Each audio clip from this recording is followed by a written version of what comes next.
A flower that blooms in adversity is the most beautiful and rare of all. एक ऐसा फूल जो मुश्किलों में या मुश्किल हालात में ब्लूम करे, खिले, वो सबसे खूबसूरत और सबसे रेयर, सबसे अनकॉमन होता है। और ये हाईलाइट करता है थीम इस एक ऐसे इंसान के बारे में जो कि मुश्किलों में पला बड़ा हो, मुश्किलों में जो अच्छा करे बेसिकली इंसान, वो सबसे अनकॉमन, सबसे रेयर होता है, सबसे दुर्लभ होता है। और इसी थीम पे बेस्ड है हमारे आज का टॉपिक बच्चा party, which is Holi. A very warm good evening to all Udaanians. आप सभी उड़ान के बच्चों को बहुत बहुत नमस्कार, बहुत स्वागत है आप सभी का हमारी इस इंग्लिश की क्लास में। आशा करता हूं आप लोगों ने अच्छे से सेलिब्रेट की दिवाली, और दिवाली के बाद जो बहुत सारे इवेंट्स थे। And now we are back again in our class today. Very warm good evening and a very warm welcome to you all. स्वागत है आप लोगों का, शिंच आउट टू यू ऑल। बिल्कुल आई can C in the chat box आप सब लोग बिल्कुल ठीक ठाक हैं। आप लोगों ने हेड्सअप भी मुझे दे दिया, एक बारी हेड्सअप दे दो वैसे मुझे, अगर आप लोग मुझे सुन पा रहे हैं, देख पा रहे हैं तो, ताकि हम लोग आगे बढ़ सके। आई कैन सी बहुत सारे बच्चे यहाँ पर हैं। अनुष्का, शिवम, रिया, नीरज, सुनील, पर्णिका, अनुराग, क्या बात है, Suman, Harleen, Sohail, butterfly, Benedict, Afleen, Rohan, Khushboo, Deepti, Rajesh, Riya, Shivani, Om, Sana, Ayesha, Rishabh, Yatharth, Shubham, Ritu, Sankalp, Palak, Abhishek, Rajesh. I can see you all. Thank you so much, आप लोगों ने मुझे कॉन्फर्मेशन दिया। ठीक ठाक हैं आप सब? कैसी रही दिवाली एक बार ये बता दो, फिर हम शुरू करते हैं आज की class. How was your Diwali? कैसे मनाई आप लोगों ने दिवाली? सब सेफ और हेल्दी रहा? बढ़िया रहा सब? आशा करता हूं ऐसी। यस, बढ़िया बढ़िया बढ़िया। मजा आया ना? बहुत सारा मजा आया होगा इस बार। हर बार ही आता है भाई दिवाली पे, तो कब नहीं आता। ठीक है, गुड इवनिंग, नमस्कार नमस्कार नमस्कार। I miss you all too भाई, मैं भी आप लोगों को बहुत मिस किया मैंने, लेकिन हम आ गए हैं फिर से देखो क्लास लेने के लिए। अब चिंता ना करो, और आज हम एक नायाब, एक बहुत ही प्यारी स्टोरी पढ़ने वाले हैं। आप लोगों को, बहुत सारे बच्चों को शायद उससे रिलेटेबल भी महसूस हो कुछ जगह पर, और आप जरूरत ये भी सीखेंगे कि जरूरत हमें पढ़ने की क्यों होती है, एजुकेशन की क्या इंपॉर्टेंस होती है, ये भी आप इसको इस स्टोरी से जानेंगे। गुरु की इंपॉर्टेंस क्या होती है, एक मेंटर की इंपॉर्टेंस क्या होती है, ये भी आप जानेंगे इससे।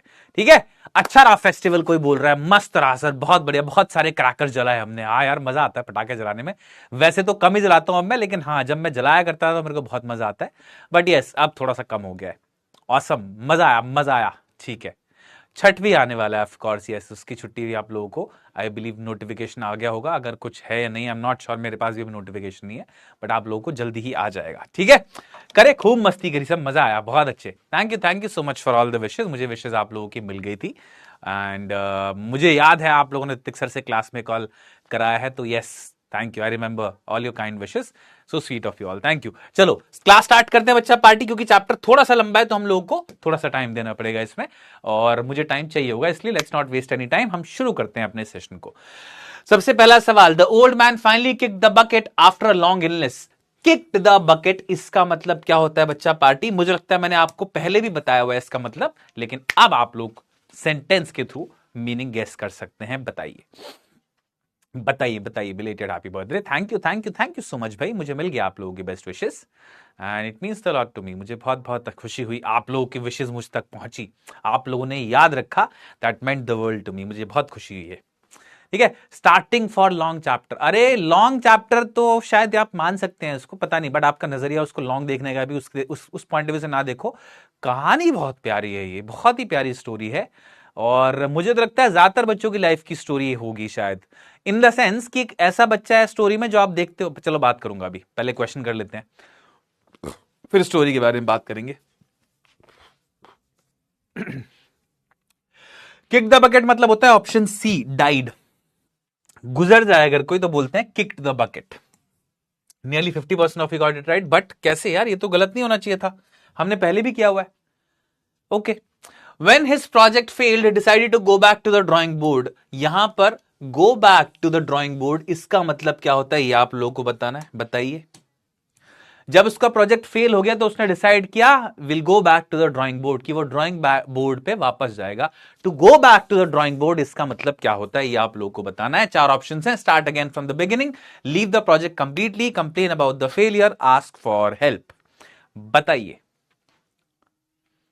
एनसीईआरटी के क्वेश्चंस आते हैं बोर्ड में, ऑफ कोर्स आते हैं, बट डायरेक्टली सेम फ्रेजिंग नहीं आती। अगर आप एक्सपेक्ट कर रहे हो कि आप एनसीईआरटी बुक में जो क्वेश्चन देखते हो वो same to same exact copy paste होकर बोर्ड में आ जाएगा, तो आप बहुत बड़ी गलतफहमी में जी रहे हो। ऐसा नहीं होता है।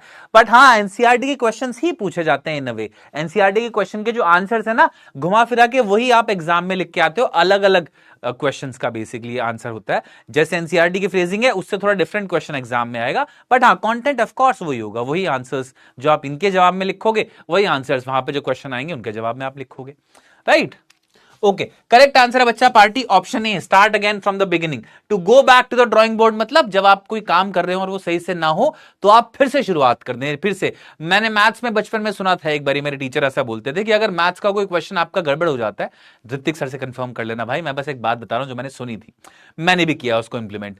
मैथ्स में बोला जाता है कि अगर आपने कोई क्वेश्चन शुरू किया, काफी लंबा आंसर उसका है, मान लो स्टेप वाइज आप चल रहे हो, और अगर आपको लगे बाय द एंड कि यार गड़बड़ है, आंसर तो सही नहीं आ रहा है, तो गलती ढूंढने की जगह दोबारा से स्टार्ट कर देना, ऐसा बोला जाता है ना।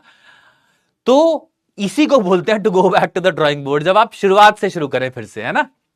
ऑप्शन ए, बढ़िया। Next, after the long argument they finally buried the hatchet. Buried the hatchet, इसका मतलब क्या होता है बताइए। एक लंबे आर्ग्यूमेंट के बाद, एक लंबी बहस के बाद, they finally buried the hatchet, उन्होंने हैचेट को बैरी कर दिया। क्या मतलब है बैरीड द हैचेट? ईडीएम का, ईडियमेटिक एक्सप्रेशन है, फिर से बताइए। गुड इवनिंग सर, हाँ only 2 chapters left, yes correct, हमारे सिलेबस के आखिरी, इसको भी अगर हम एक्सक्लूड कर लें आज की क्लास के बाद हमारे 2 टॉपिक्स बचे हैं, 2 टॉपिक्स के बाद हमारी फिर सिलेबस खत्म हो जाएगा। द प्रपोजल बचा हुआ है एक, और the book that saved the earth, ये 2 टॉपिक्स आपके बचे हुए हैं बस, बाकी सिलेबस हम लोगों ने खत्म कर लिया। We are at the fag end of our curriculum, बिल्कुल एंड पे हैं हम लगभग। Ended their fight and became friends, started another argument, hid their weapons, left the city. Correct answer जल्दी से बता दो, फटाफट से बताओ बच्चा party. Correct answer is option A, ended their fight and became friends. Option A is the correct answer, बिल्कुल सही जवाब। ऑल राइट, मूविंग ऑन, चलिए अब स्टार्ट करेंगे इस चैप्टर को एक बारी, बट आप लोगों की स्टैंडिंग से एक बारी मैं बता देता हूं। सो आशीर्वाद गौतम, अनिरुद्ध कुंतल, ध्रुव पटेल, अभिनव, प्रथम गोस्वामी, रिया, साहिल कश्यप, वंश गुरबानी, कार्तिकेय फ्रॉम बंदा एंड पिंगशा। वेल डन, टॉप 10 को बधाई हो भाई, शाबाशी आप लोगों को। मैं बिल्कुल ठीक ठाक हूं, आप लोग चैट बॉक्स में पूछते हैं, शुक्रिया आप लोगों का, and thank you for all wishes. अब हम शुरू करते हैं, चलिए इस चैप्टर को। भोली चैप्टर का नाम है, भोली मतलब एक भोला भाला इंसान, है ना, नए अंग्रेजी में बोलते हैं उसके लिए, आपको पता ही है। चैप्टर लिखा है के अब्बास ने, और रफली लिखा गया है ये 1948 के आसपास। 1948 में पहली बार ये स्टोरी पब्लिश हुई थी एक हिंदी मैगजीन प्रयास के अंदर, राइट। तो ये जो स्टोरी है ये एक नायाब स्टोरी है और हाईलाइट करती है हमारे समाज में जो गर्ल चाइल्ड के खिलाफ एक तरह से, या गर्ल चाइल्ड को कई हमारे सोसाइटी अक्रॉस इंडिया, मतलब सिर्फ हिंदुस्तान के किसी एक स्पेसिफिक हिस्से की बात नहीं कर रहा, अक्रॉस इंडिया, और स्पेशली अब से कुछ साल पहले तक लड़की को या गर्ल चाइल्ड को किस तरीके से उसको डिस्क्रिमिनेशन झेलना पड़ता था अपने घर परिवार के अंदर। बहुत सारे स्टीरियोटाइप से फाइट करना पड़ता था, उसके माँ बाप को उसके लिए डाउरी अरेंज करना ही होता था शादी के लिए, अदरवाइज उसकी शादी नहीं होती थी। एक लड़की को एजुकेट करने के लिए भी थोड़ा सा पेरेंट्स हेजिटेट किया करते थे, क्योंकि उस समय यह माना जाता था कि अगर लड़की को पढ़ा दिया गया है तो उसकी शादी नहीं होती थी। मतलब बहुत सारी भ्रांतियां थी समाज में, स्पेशली उनके रिसीविंग एंड पे होती थी एक लड़की। वो सारी भ्रांतियां आज आप इस चैप्टर के थ्रू दूर होते हुए देखेंगे। 1 दूसरा ये कि स्टोरी है एक ऐसी बच्ची की जिसका नाम है भोली, सुलेखा उसका दूसरा नाम है। सुलेखा मतलब सुंदर लेख, गुड हैंड राइटिंग, राइट। तो भोली जो ये बच्ची है इसका असली नाम सुलेखा है, उसकी स्टोरी है। आप पाएंगे कि भोली के साथ बचपन में बड़े सारे ऐसे इंसिडेंट हो गए कि वो बाकी बच्चों की तरह समझदार या स्मार्ट नहीं रही, ना ही बाकी बच्चों की तरह खूबसूरत रही। वो बचपन में ऐसा हो गया, अब इसकी वजह से उसका कॉन्फिडेंस शार्टर हो गया, और ग्रोइंग अप स्टेज में 5-7 साल की उम्र में ही उसका कॉन्फिडेंस बिल्कुल टूट गया, घबराती रहती थी वो हर वक्त। और तब उसकी लाइफ में एंट्री हुई एक अच्छे टीचर की, और कैसे उसका जीवन बदला, क्या बदलाव आया एक अच्छे टीचर से के आने की वजह से उसके जीवन में, ये भी आप पाएंगे स्टोरी के थ्रू, राइट। तो स्टोरी इन अ वे आपको बताती है कि कैसे एजुकेशन का एक बहुत बड़ा रोल होता है किसी इंसान के ट्रांसफॉर्मेशन में, बदलाव में, 1, और कैसे काइंडनेस, थोड़ी सी दया भावना, थोड़ी सी केयर, थोड़ा सा एनकरेजमेंट एक इंसान के जीवन को बदल सकता है। एक मेंटर का क्या रोल होता है एक इंसान की लाइफ में, ये भी आप इस स्टोरी से जानेंगे। ठीक है, स्टार्ट करें स्टोरी को। क्लियर है आप लोगों को, समझ में आया?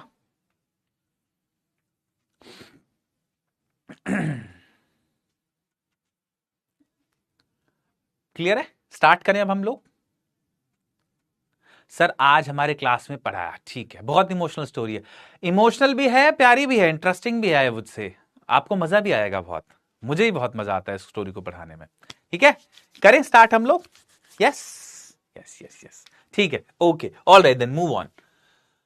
हाँ, रेडी रहना, आपने पेन और नोटबुक साथ में लेके रखिएगा, बुक को साथ में लेके रखिएगा, जो भी डिफिकल्ट वर्ड्स लें उनका मीनिंग लिख लीजिएगा। मैं सबका मीनिंग बताऊंगा, जो बहुत डिफिकल्ट वर्ड्स उनका लिख दूंगा, जो कुछ बेसिक वर्ड्स उनका मीनिंग नहीं लिखूंगा, मीनिंग मैं बताऊंगा सबका वैसे। ओके, देखो, हर नेम वाज सुलेखा, क्या नाम था उसका बच्ची का? Sulekha. But since her childhood everyone had been calling her Bholi the simpleton. उसका नाम था सुलेखा, लेकिन बचपन से ही सब उसको भोली बुलाते थे, जिसका मतलब क्या होता है? सिंपलटन। भोली का मतलब आपको पता ही है, किसी बच्चे को अगर भोला भाला बोले तो उसका मतलब क्या होता है? भोला भाला मतलब एक ऐसा इंसान, एक ऐसा जो कि दुनियादारी को बहुत अच्छे से ना समझे, सीधा साधा हो, राइट? अंग्रेजी में उसको बोलते हैं सिंपलटन। तो सिंपलटन के लिए क्या लिख दूं? सिंपल, एक ऐसा इंसान जो कि डज नॉट अंडरस्टैंड, या बेसिकली लिखूं तो जिसको आराम से, someone who can be easily tricked by others, someone easily tricked, जिसको आराम से कोई बेवकूफ बना ले, और कोई भी आराम से ट्रिक कर दे, उसको बोलते हैं सिंपलटन, या हिंदी में भोली बोलते हैं। एक और वर्ड है अंग्रेजी में इसके लिए, नाइव। नाइव मतलब भोला, सिंपली। ठीक है, ओके। तो उसका नाम था सुलेखा, लेकिन बचपन से उसको सब क्या बुलाते थे? भोली। क्यों? क्योंकि बहुत ही भोली भाली लड़की थी। अब आपको और कॉन्टेक्स्ट दिया गया। She was the fourth daughter of numberdar Ramlal. वो रामलाल नंबरदार जो थे, उनकी चौथी बेटी थी। नंबरदार कौन होता है भाई? तो नंबरदार उस समय गांव में जो रेवेन्यू ऑफिशियल होता था, एक ऐसा अफसर जो कि गांव में टैक्सेस कलेक्ट किया करता था, सरकारी, एक तरह से सरकार का रिप्रेजेंटेटिव है, गवर्नमेंट रिप्रेजेंटेटिव होता है। नंबरदार बेसिकली कौन होता है? एक ऐसा इंसान जो कि गांव में जितने भी लोग हैं उनसे टैक्सेस कलेक्ट करे, उसको आप नंबरदार बोलते थे। पहले की बात है, नंबरदार आजकल, मतलब अभी तक भी ये बोला जाता है हरियाणा की कुछ जगहों पर, नंबरदार, अरे नंबरदार साहब क्या हाल है, मतलब एक तरह से थोड़ा सा चौधराहट वाले सेंस में बोला जाता है लोगों को, ये रिस्पेक्ट या ऑनर का आप सिंबल मान सकते हो, राइट? तो एक अच्छा नंबरदार होना वाज अ बिग डील, बड़ी बात थी ये। ठीक है, ओके। तो ये चौथी बेटी थी कौन? भोली, नंबरदार रामलाल साहब की। रामलाल जो कि एक सरकारी रिप्रेजेंटेटिव थे गांव में, और टैक्सेस या रेवेन्यूज कलेक्ट करते थे सब लोगों से, रिकॉर्ड्स मेंटेन करते थे उसके।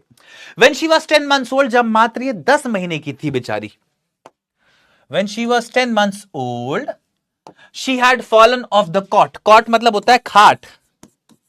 जब ये मात्र 10 महीने की थी, तब ये गिर गई थी खाट से। खाट क्या होता है? तो गांव देहात में जो लेटने की जगह होती है ना, खाट पे बेसिकली, जैसे हमारे यहां बेड होता है शहरों में, ऐसे गांव देहात में खाट होती है बेसिकली। अगर आप लोग गांव देहात से बिलोंग करते हैं तो आपको पता होगा। आप इतना मान लो, बेड, देसी बेड एक तरह से, ऐसा मान लो आप। तो खाट पे लेटी हुई थी, और जब 10 महीने की थी मात्र, वो खाट से नीचे गिर गई, ऑन हर हेड, अपने सर के बल।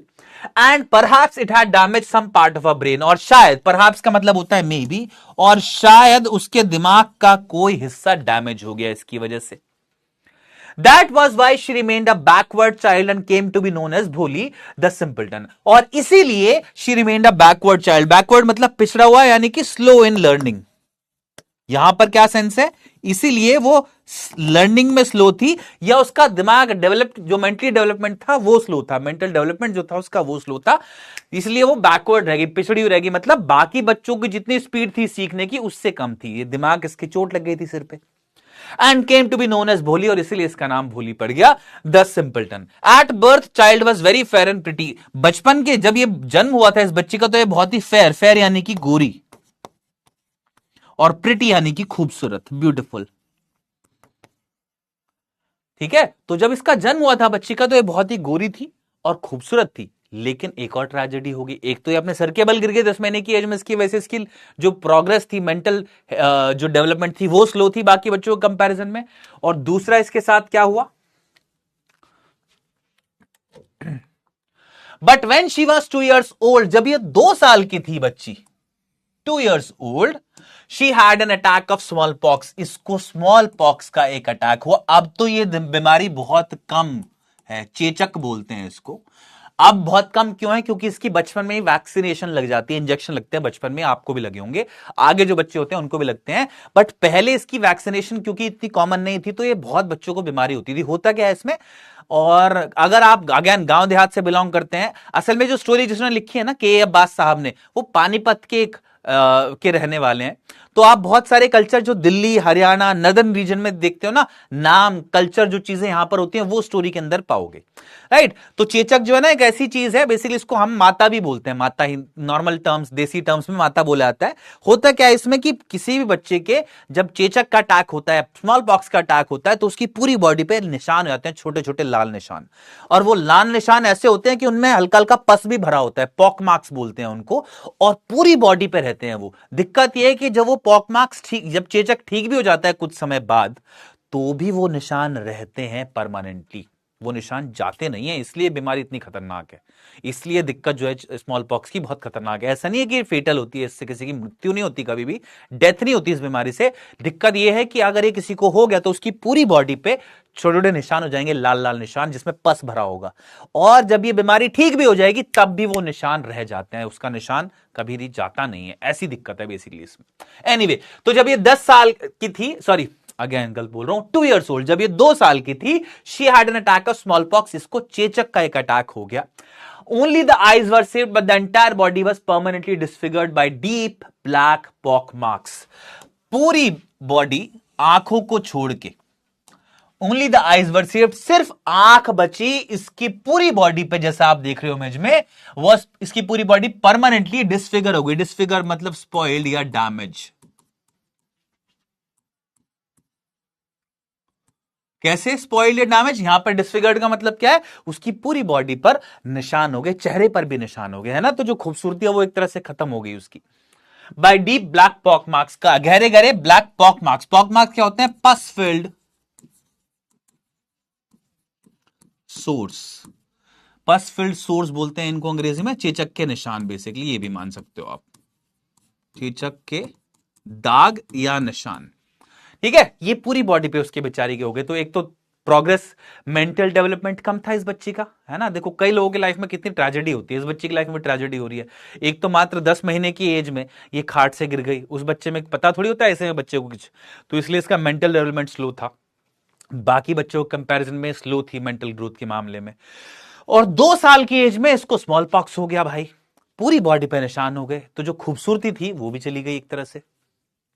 Little Sulekha could not speak till she was 5, जब तक ये 5 साल की नहीं तब तक बोल नहीं पाई। अमूमन 2-2.5 साल की एज में बच्चा बोलने लगता है, लेकिन ये बच्ची 5 साल की एज तक नहीं बोल पाई। And when at last she learn to speak, और जब आखिरकार इसने बोलना सीखा, शी स्टैमर्ड, तो ये हकलाती थी। हकलाना या तुतलाना इसको बोलते हैं बेसिकली, ठीक है।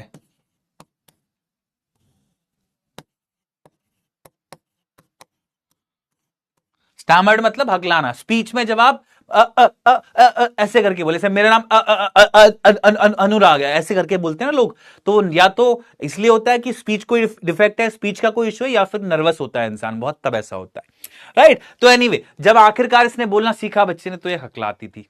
फिर से दिक्कत एक और देखो, the other children often made fun of her, और ऐसी सिचुएशन में बाकी बच्चे मजाक उड़ाते हैं स्कूल में।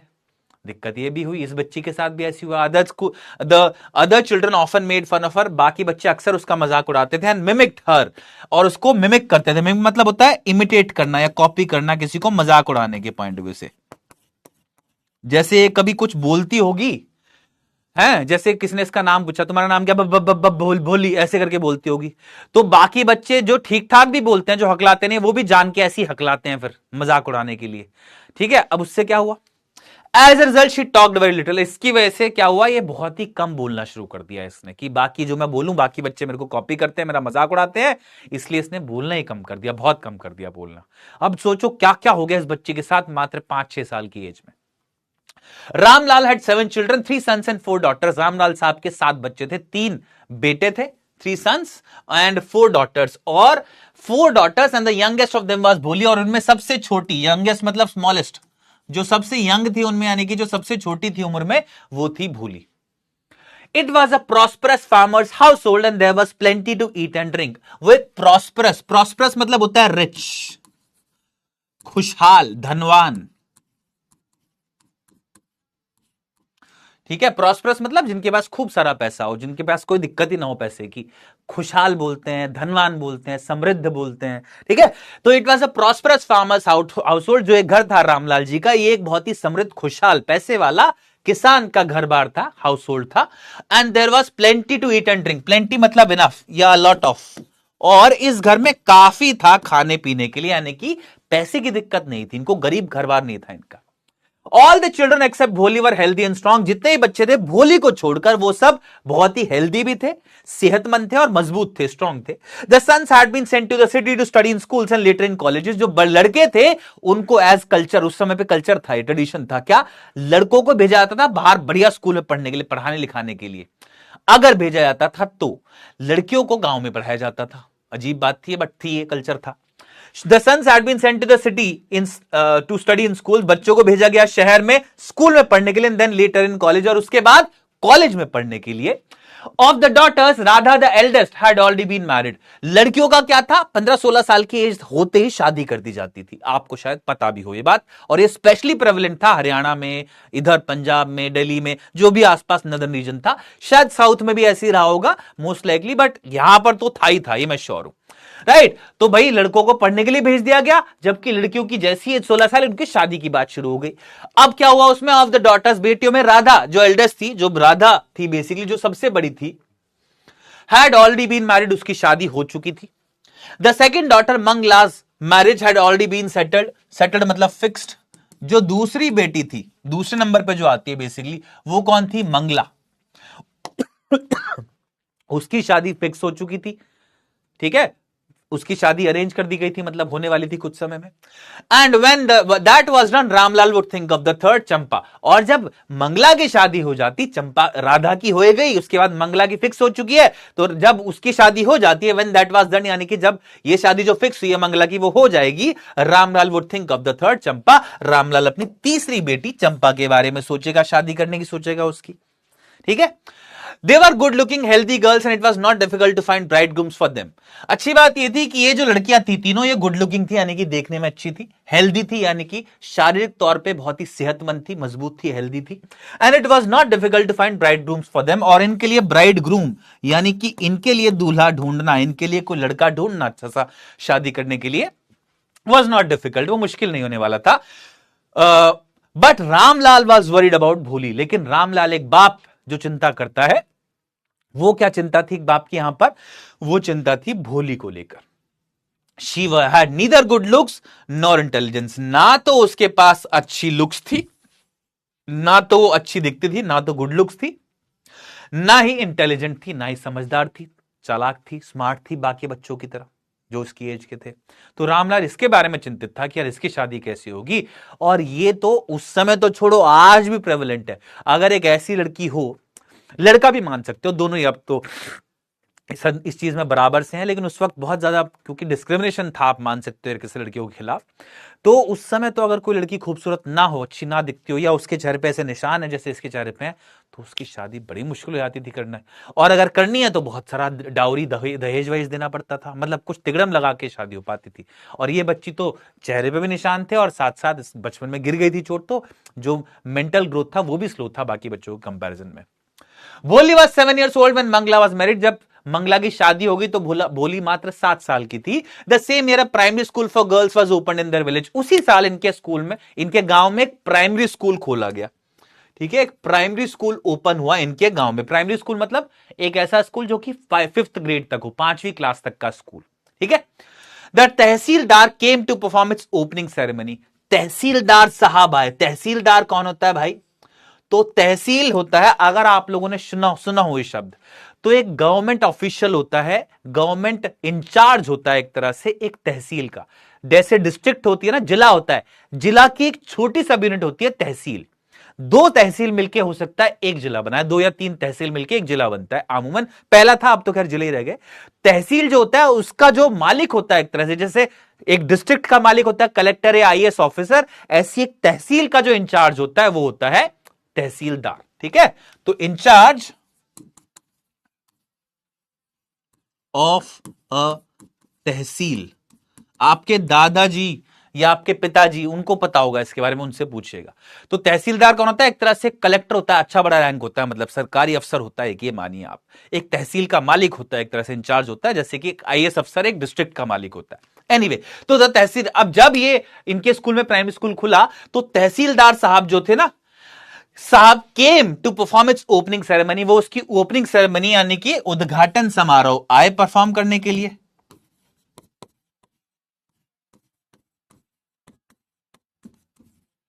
जो उद्घाटन समारोह था यानी कि उसको स्कूल को ओपन करने के लिए बड़ा आदमी आता है ना कोई रिबन काटने के लिए, तो रिबन काटने के लिए कौन आया? तहसीलदार साहब। ही सेड टू रामलाल, अब वो रामलाल से मिले। रामलाल से क्यों मिले? क्योंकि रामलाल नंबरदार था, ये भी एक सरकारी अफसर था गांव में, जो कि सबका रेवेन्यू, सबके टैक्सेस कलेक्ट करता था। तो तहसीलदार मिले रामलाल से और बोला, as a revenue official you are the representative of the government in the village and so you must set an example to the villagers, you must send your daughters to school. अब रामलाल साहब को क्या बोला तहसीलदार साहब ने? बोला as a revenue official, क्योंकि तुम एक रेवेन्यू ऑफिशियल हो, तुम नंबरदार हो, you are the representative of the government. Representative मतलब होता है प्रतिनिधि या act on behalf, someone who acts on behalf. तुम सरकार के प्रतिनिधि यानी कि तुम सरकार के बिहाफ पे गांव में एक्ट करते हो, तुम जो एक्शन लेते हो वो सरकार के बिहाफ पे लेते हो, इसलिए सो you must set an example, इसलिए तुमको एक एग्जांपल, एक उदाहरण सेट करना चाहिए, तुमको बाकी लोगों के लिए एक रोल मॉडल बनना चाहिए। क्या क्या एग्जांपल सेट करना है? You must send your daughters to the school, आपको अपनी बेटी स्कूल भेजनी ही चाहिए। एक तरह से मस्ट बोल के कंपल्शन डाल दी यहां पर। तहसीलदार साहब ने कहा भाई तुमको तो अपनी बेटियां स्कूल भेजनी है, तुम भेजोगे तो बाकी सब भी भेजेंगे, तुम एक रोल मॉडल, एक एग्जाम्पल सेट करो बाकी सब के लिए। अगर तुम नहीं भेजोगे तो कोई नहीं भेजेगा, तुम भेजोगे तो शायद बाकी लोग भी भेजने लगे, क्योंकि तुम सरकारी अफसर हो गांव के। तहसीलदार साहब ने बोला तो रामलाल को मानना पड़ा। But Ramlal had not the करेज, अच्छा सॉरी, हाँ एक लाइन मिसिंग है क्या यहां पर? एक सेकंड रुकिए, मैं जरा चेक कर लूं।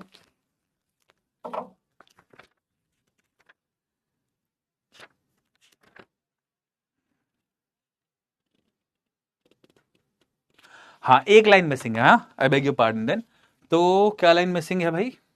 यहां पर एक तो मैं लिख देता हूं, यहां पर स्टार मार्क कर देता हूं ताकि मैं बाद में ऐड कर सकूं इसको। ओके, लाइन मिसिंग ये है, that night when Ramlal consulted his wife she cried, are you crazy? If girls go to school who will marry them? अब उसी रात रामलाल साहब ने अपनी बीवी से सलाह करी इस बात के बारे में कि भाई तहसीलदार साहब बोल के गए अपनी बेटियों को भेजना है स्कूल, हमको बेटियों को कोई भेजता नहीं था उस वक्त स्कूल, इसीलिए इतना जोर दिया गया।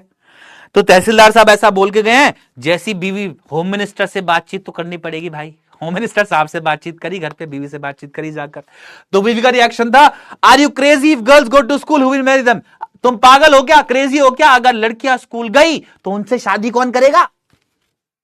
शादी तो नहीं कर पाएंगे उनसे, मतलब उस वक्त ये कल्चर, ये मतलब ये भी एक पॉपुलर प्रैक्टिस थी, अगर कोई पढ़ी लिखी लड़की है तो उससे शादी नहीं करते थे लड़के। कमाल है यार, इसलिए उनको अनपढ़ रखा जाता था। Anyway, but Ramlal had not the courage to disobey the tehsildar, लेकिन रामलाल के अंदर इतनी हिम्मत नहीं थी, करेज मतलब बहादुरी, टू डिसोबे द तहसीलदार, की वो तहसीलदार साहब को डिसरिगार्ड कर सके, उनका जो ऑर्डर है उसको उसको उसकी नाकदरी करे, उसको तो ऑर्डर मान नहीं था। Eight last his wife said, अब दोनों फंस गए, तहसीलदार साहब ने मना बोला है बेटी भेजने के लिए स्कूल में, और इनकी बीवी मना कर रही है। आखिरकार क्या डिसीजन लिया दोनों ने मिलकर? At last his wife said, I will tell you what to do. बीवी बोलती है मैं बताती हूं तुमको क्या करना है, सेंड भोली टू स्कूल, सारी बेटियों में सिर्फ भोली जो है ना उसको भेज दो school. As it is there is little chance of her getting married, as it is मतलब एनीवे, या हिंदी में बोलो तो वैसे भी there is little chance of her getting married, वैसे भी उसका शादी होने का ज्यादा चांस है नहीं। With her ugly face and lack of sense, उसके अगली फेस यानी कि उसके चेहरे पे जो दाने हैं, उसके जो चेहरा है उस बदसूरत चेहरे की वजह से, और लैक ऑफ सेंस मतलब बच्चे लैक ऑफ इंटेलिजेंस या लैक ऑफ स्मार्टनेस, क्योंकि उसका चेहरा एक तो खराब है, निशान हो गए थे स्मॉल पॉक्स के, याद है ना, और उसको मेंटली ग्रोथ जो है उसका वो भी स्लो है, तो लैक ऑफ सेंस बोला गया, लैक ऑफ इंटेलिजेंस मान सकते हो इसको आप। Let the teachers at school worry about her, Ramlal की भी बोलती है जो स्कूल पे टीचर्स हैं वो उसकी चिंता करें, मतलब वो स्कूल में संभाले टीचर्स उसको, हमारी टेंशन भी खत्म होगी, हमें घर पे नहीं देखना पड़ेगा उसको। कम होती हैं ऐसी मां, लेकिन ये थी शायद। एनीवे, क्या यहां तक आपको समझ में आ गया? आ गया है तो बताओ एक बारी फटाफट से। यस, है ना? You feel for the kid, आपको बच्चे के लिए महसूस होता है कि यार थोड़ा सा दुख होता है बच्चे के लिए, आपको इस बच्चे के लिए बचपन में खाट से गिर के चोट लग गई सिर पे,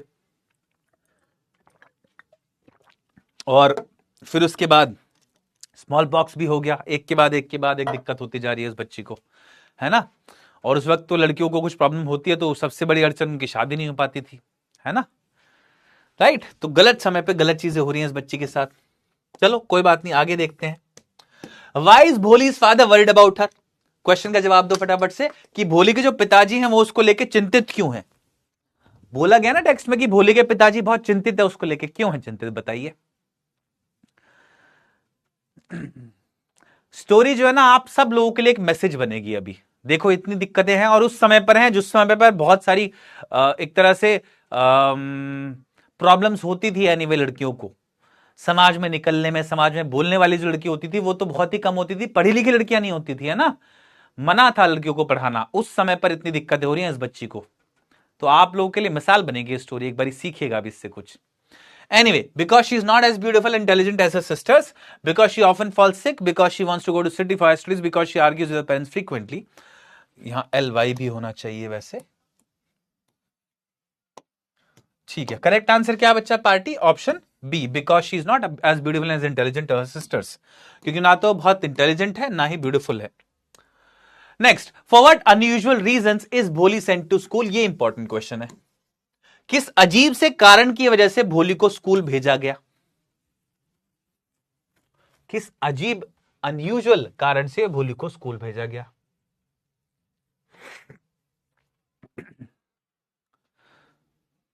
To prepare her for a good job in the city, because her parents wanted her to learn reading and writing, because her mother thought she would become a teacher someday, because her parents believed she had little chance of marriage, so sending her to school would not harm her prospects. अब इस question का answer आपको clearly वैसे देखा option दिख रहा होगा यहां पर, बिल्कुल सही जो है, बट एक छोटा सा एडिशन और करूंगा इसमें, पहले आंसर आप टिक कर दो फिर मैं बताता हूं।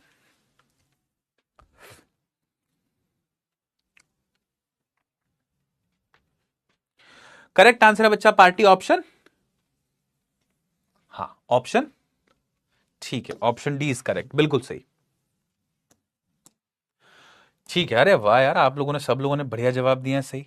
इसी क्वेश्चन के आंसर में एक छोटा सा एडिशन और कर दूं, कौन से अनयूजुअल रीजन की वजह से स्कूल भेजा गया उसको, तो आप इसका जब आंसर देंगे तो आप ये बताएंगे कि when the primary school was opened in her school in this village, Ramlal वाले गांव में जब प्राइमरी स्कूल खोला गया तो tehsildar who came for the inauguration ceremony asked numberdar Ramlal to send her daughters to school to set an example, क्योंकि condition रख दी थी तहसीलदार साहब ने, बताना जरूरी है अब, राइट? आपने बता दिया कि उसने ऐसा बोला था कि अपनी बेटी को भेजो to set an example, but girls who were sent to school were not easily married at that time, therefore he was confused, Ramlal confuse था।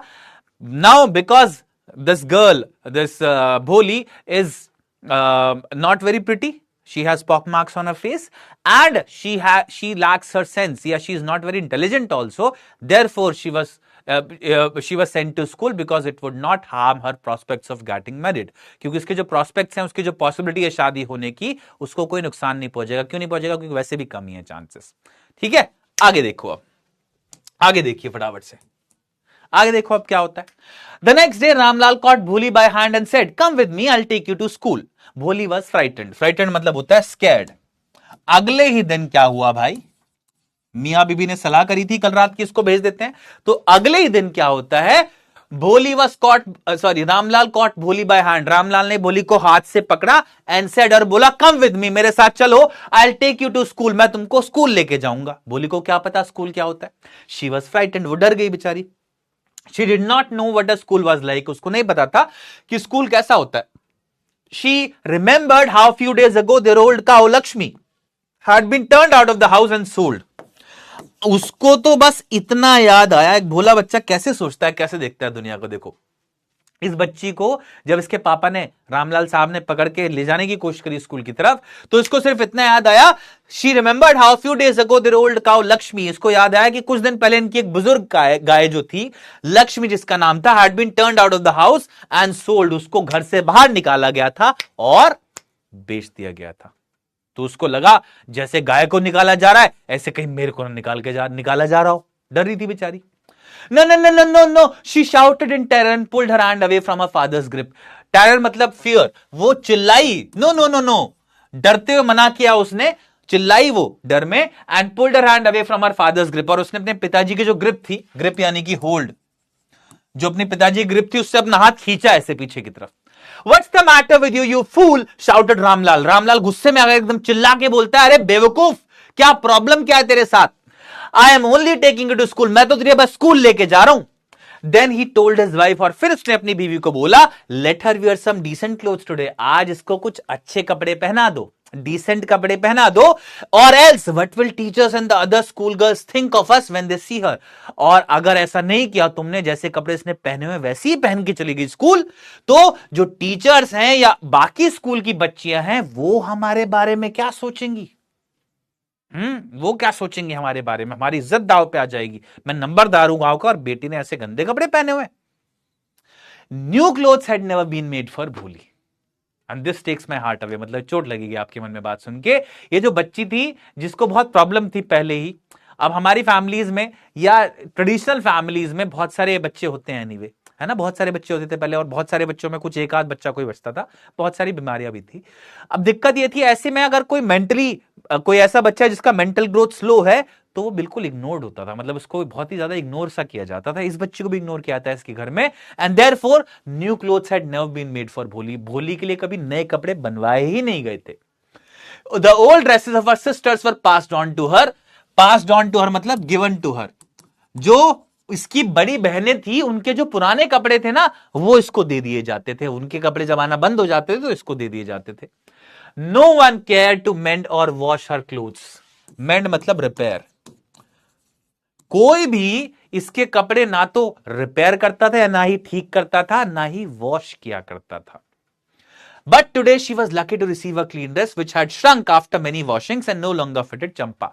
लेकिन आज ये लकी थी एक ऐसी ड्रेस रिसीव करने के लिए which had shrunk, shrunk मतलब सिकुड़ जाना।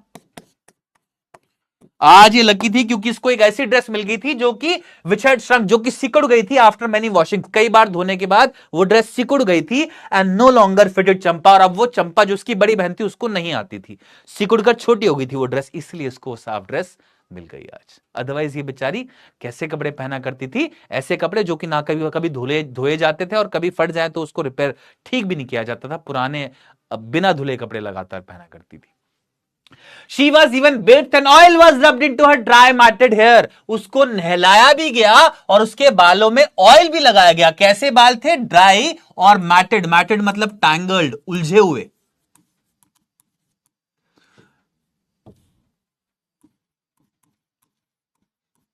उसके उलझे बालों में आज तेल भी लगाया गया, सूखे और उलझे बालों में। Only then did she begin to believe that she was being taken to a place better than home। जब ऐसा हुआ, जब ऐसा ट्रीटमेंट इसको मिला बच्ची को जैसा आज तक नहीं मिला था इस घर में, तब उसको लगा that she was being taken to a place, कि उसको ले जाया जा रहा है एक ऐसी जगह पर better than her home, जो कि उसके घर से बेहतर है।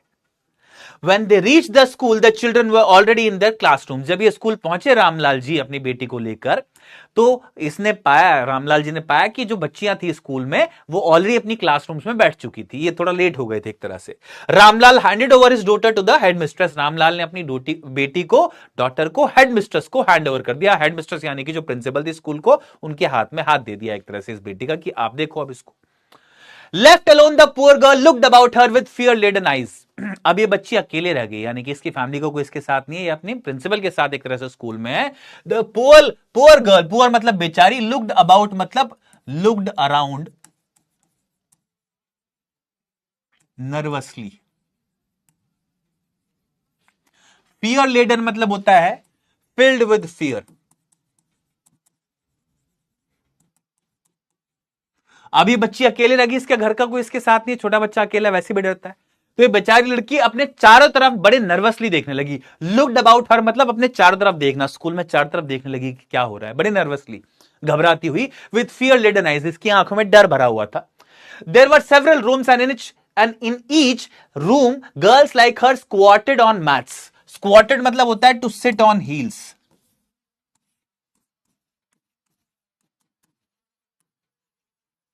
बहुत सारे रूम थे और हर एक रूम में लड़कियां बैठी हुई थी ऐसे मैट पर, जैसे आप इस इमेज में देख रहे हो। बेसिकली इस तरीके से स्क्वाट करना मतलब या तो आप हील पे बैठे हो या फिर ऐसे बैठे हो, दोनों में से एक तरीका मान लो, ठीक है। और पुराने स्कूल जो होते थे उनमें बच्चे नीचे मैटों पे ही बैठा करते थे। नीचे एक मैट बिछा दी जाती थी, एक चटाई बिछा दी जाती थी और उस पे बैठा करते थे सब बच्चे, ऐसे जैसा आप इस समझ में देख रहे हो, ठीक है। इन ईच रूम, हर एक रूम में बहुत सारी लड़कियां थी जो कि बैठी हुई थी मैट के ऊपर ऐसे, एंड रीडिंग फ्रॉम बुक्स और राइटिंग ऑन स्लेट्स, या तो वो किसी किताब से कुछ पढ़ रही होती थी या वो अपनी स्लेट पे लिख रही होती थी। The headmistress asked भोली to sit down in a corner in one of the classroom। जो प्रिंसिपल थी उन्होंने भोली को बोला कि तुम किसी एक क्लासरूम में एक कोने में जाके बैठ जाओ। भोली did not know what exactly a school was like and what happened there। भोली को बिल्कुल नहीं पता था कि स्कूल कैसा होता था और वहां पर क्या होता था, but she was glad to find so many girls almost of her own age present there. लेकिन वो बड़ी खुश थी। लेकिन एक चीज की खुशी थी इस बच्ची को, क्या? She was glad to find so many girls. इसको बड़ी खुशी थी कि यहां पर इतनी सारी लड़कियां हैं, almost of her own age, लगभग इसी के एज की, प्रेजेंट देयर, वहां पर प्रेजेंट थी ये सारी लड़कियां। She hope that one of these girls might become a friend. इसको उम्मीद ये थी, ये चाहती ये थी कि इनमें से कोई एक लड़की उसकी दोस्त बन जाए। The lady teacher who was The lady teacher who was in the class was saying something to the girls, but Bholi could understand nothing। अब क्लास में लेडी टीचर जो थी, जो सब बच्चों को पढ़ा रही थी, बेसिकली वो सब बच्चों को कुछ पढ़ाने की कोशिश कर रही थी, कुछ बता रही होगी, सब बच्चों को बात समझ में आ रही थी, लेकिन भोली का पहला दिन था, उसको कुछ समझ नहीं आ रहा था।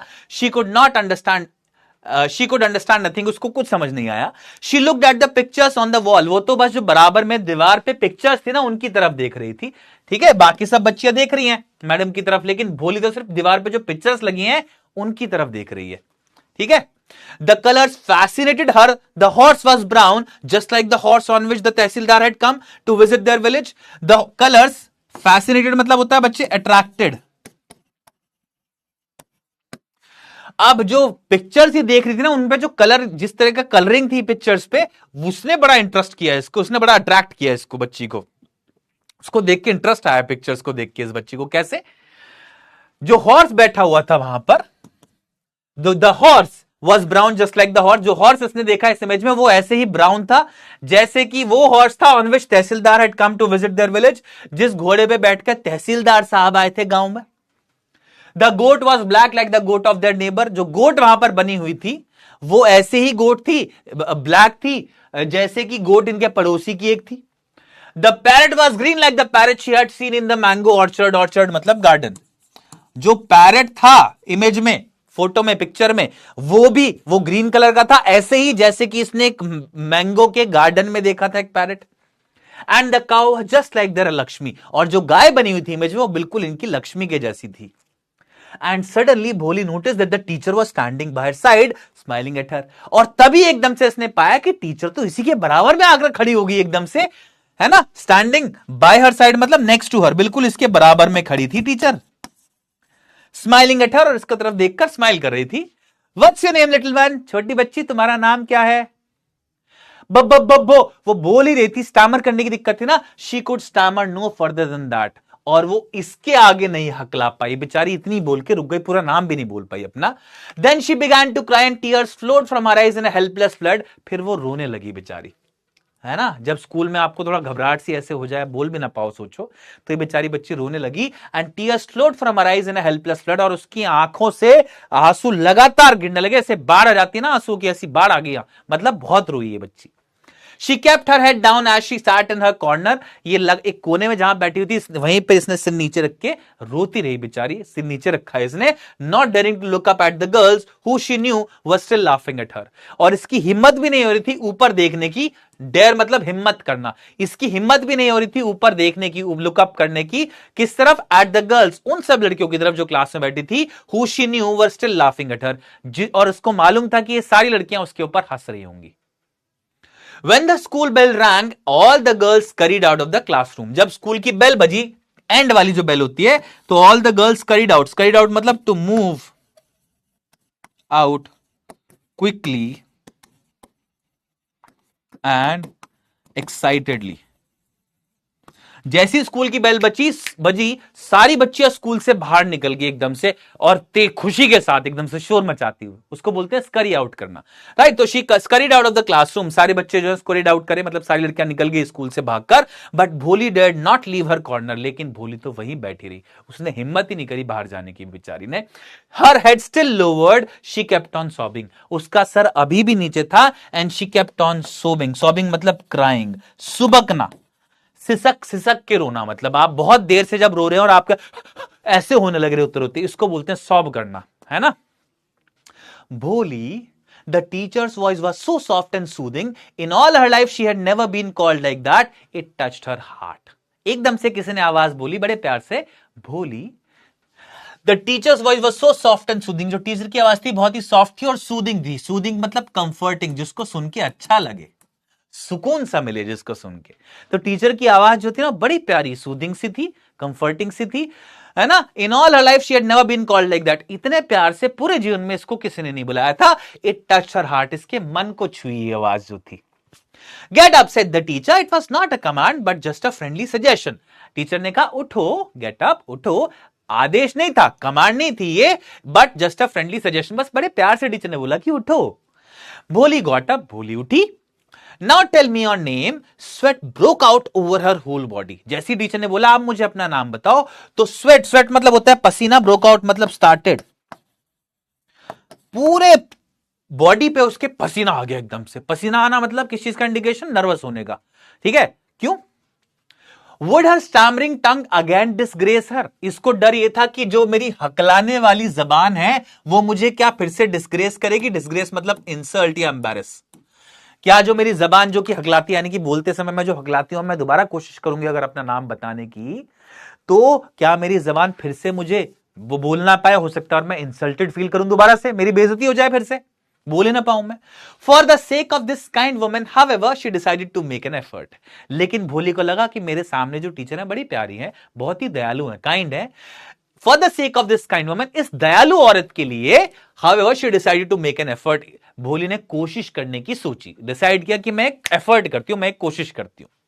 She had such a soothing voice, teacher की इतनी प्यारी सूदिंग कंफर्टिंग आवाज थी। She would not laugh at her, और वो हंसेगी नहीं बिल्कुल भी भोली के ऊपर। भोली को ऐसा लगा। बो शी बिगैन टू स्टैमर, अब दोबारा से कोशिश की इसने, दोबारा हकलाने लगी बेचारी। Well done, the teacher encouraged her, teacher ने कहा अरे बहुत अच्छे, शाबाश शाबाश शाबाश, ऐसे थोड़ी शाबाशी दी उसको, थोड़ा एनकरेज किया। Come on now the full name, teacher ने कहा अच्छा कोई बात नहीं, कोशिश करो, पूरा नाम बताओ। Boli. At last she was able to say it and felt relieved as if it was a great achievement. आखिरकार भोली बोल पाई अपना पूरा नाम, और बोलने के बाद बहुत ही रिलीव्ड महसूस हुआ उसको। रिलीव्ड मतलब बड़ा सुकून महसूस हुआ, एक ऐसा जैसे कोई बड़ा काम अटका और वो हो जाए, ऐसा सुकून जब महसूस करते, ऐसा सुकून महसूस हुआ उसको। As if it was a great achievement, जैसे कि कितनी बड़ी उपलब्धि थी, कितना बड़ा अचीवमेंट था ये। Well done, the teacher पैटेड her affectionately and said, teacher ने उसको पैट किया, पैट मतलब थपथपाना, किसी को शाबाशी देना एक तरह से, अफेक्शनेटली मतलब लविंगली। अब जैसे इसने पूरा नाम अपना बताया, टीचर ने बड़े प्यार से इसको ऐसे थपथपाया, शाबाशी दी। एंड सेड और बोला, put the fear out of your heart and you will be able to speak like everyone else, अपने मन से डर निकाल दो और तुम सबकी तरह फिर बोल पाओगी। Bholi looked up as if to ask really, Bholi को जैसे ये बोला टीचर ने कि अपने मन से डर निकाल दो, तुम सबकी तरह बोलचाल बातचीत कर पाओगी, ये तो बहुत बड़ी बात थी भोली के लिए। वो बोल ही नहीं पाती थी एक शब्द भी, अपना नाम भी नहीं बता पाती थी, है ना। तो Bholi looked up as if to ask really, Bholi ने एकदम से टीचर की तरफ देखा और उसकी आंखों में एक्सप्रेशन था कि सही में ऐसा हो पाएगा, मैं सही में बोल पाऊंगी सबकी तरह। Yes yes, it will be very easy, you just come to school every day, will you come? Teacher ने कहा हाँ हाँ हो जाएगा बिल्कुल, बस तुमको क्या करना है, तुमको रोजाना स्कूल आना है, आओगी स्कूल? भोली नॉडेड, तो भोली ने हाँ बोला। नॉड करना मतलब गर्दन हिलाना अपनी ऐसे, हाँ ठीक है मैं आऊंगी। नॉट नो से इट अलाउड, टीचर ने कहा नहीं ऐसे नहीं, बोलो कि मैं आऊंगी। अलाउड मतलब तेजी से बोलो आवाज। Yes, and Boli herself was astonished that she had been able to say it. Didn't I tell you? Now take this book. अब भोली जैसे ही उसने yes बोला हकलाते हुए, थोड़ा सा बड़ी सरप्राइज हुई। एस्टोनिश्ड मतलब सरप्राइज्ड, भोली बड़ी सरप्राइज हुई कि वो बोल पाई ये शब्द भी, है ना, हकलाते हुए से, लेकिन ये बोल पा रही थी। Didn't I tell you? Now take this book. Teacher बोलते हैं देखो मैंने तुमको कहा था ना तुम बोल पाओगी, अब ये किताब लो। The book was full of nice pictures and pictures were in colour. Book जो थी उसमें बहुत सारी पिक्चर्स थी और बहुत सारी कलरफुल इमेजेस थी। बेसिकली वो डॉग की, कैट की, गोट की, हॉर्स की, पैरट की, टाइगर की, ना काओ, जस्ट लाइक लक्ष्मी। गाय भी थी जैसे कि लक्ष्मी थी इनकी। And with every picture was a word in big black letters, और हर एक पिक्चर के साथ एक बड़े से शब्द ब्लैक लेटर्स में एक शब्द भी था। यानी कि हर एक पिक्चर के साथ, जैसे अगर डॉग बना हुआ है तो नीचे डॉग लिखा हुआ है, अगर गोट है तो नीचे गोट लिखा हुआ है ना। हर एक पिक्चर के साथ एक शब्द भी था जो कि बताता था कि वो चीज क्या थी। इन 1 month you'll be able to read this book। Teacher बोलती है 1 महीने में तुम इस किताब को पूरा पढ़ लोगे। Then I will give you a bigger book and then a still bigger one. फिर उसके बाद मैं तुमको बड़ी किताब दूंगी, फिर उसके बाद मैं और बड़ी किताब तुमको दूंगी। In time you'll be able to learn, you'll be more learned than anyone else in the village। बोलती है टीचर कुछ समय में, इन टाइम मतलब इन सम टाइम, कुछ समय में, you'll be more learned, learned मतलब वेल एजुकेटेड, तुम गांव में किसी से भी ज्यादा एजुकेटेड हो जाओगी, पढ़ी लिखी हो जाओगी। Then no one will ever be able to laugh at you, और फिर तुम्हारे पर कभी कोई हंस नहीं सकेगा, तुम्हारे पर कभी कोई हंस नहीं पाएगा। फिर people will listen to you with respect and you'll be able to speak without the slightest stammer. हर एक इंसान तुमको इज्जत के साथ सुनेगा और तुम बिना हकलाए, बिल्कुल जरा सा भी नहीं हकलाओगी तुम, उसके बिना तुम बोल पाओगी। अंडरस्टूड? अंडरस्टैंड? समझी तुम? Now go home and come back early tomorrow morning। अब तुम जाओ और कल सुबह वापस आ जाना सुबह सुबह। भोली felt as if suddenly all the bells in the village temple were ringing। भोली को एकदम से, अब ये ऐसा है, बड़ा प्यारा भाव है ये, मतलब जो आप शायद पता नहीं आपने कभी जीवन में महसूस किया है कि नहीं किया, मैंने किया है। मेरे साथ भी सेम होता था भाई। मेरे को हवा ही नहीं आती थी कि मैं क्या हो रहा है मेरे साथ। मैंने आपको कई दफा बताया भी भाई, है ना। तो मैं जब हिंदी मीडियम स्कूल से इंग्लिश मीडियम स्कूल में गया 6th क्लास में, कुछ समझ ही नहीं आता था यार, ऐसा लगता है दूसरे देश में आ गया हूं। और मैं भी ऐसे जैसे भोली है ना, बिल्कुल चारों तरफ देखता रहता था कि क्या हो रहा है, समझ में कुछ आता नहीं था। कभी कभी रो पड़ता था ऐसे ही कि यार कुछ समझ नहीं आ रहा, पूरा दिन ऐसे ही जा रहा है, दिन महीने ऐसे ही निकल गए हैं, कुछ समझ में आ ही नहीं रहा है यार। घर पे बता नहीं सकता हूँ, पापा मम्मी किसी तरह फीस अरेंज करके मेरे को यहाँ भेज रहे हैं, तो स्कूल से निकालने की बात भी खत्म, यही रहना पड़ेगा, क्या करूं, फंसा हुआ महसूस कर रहा था बहुत।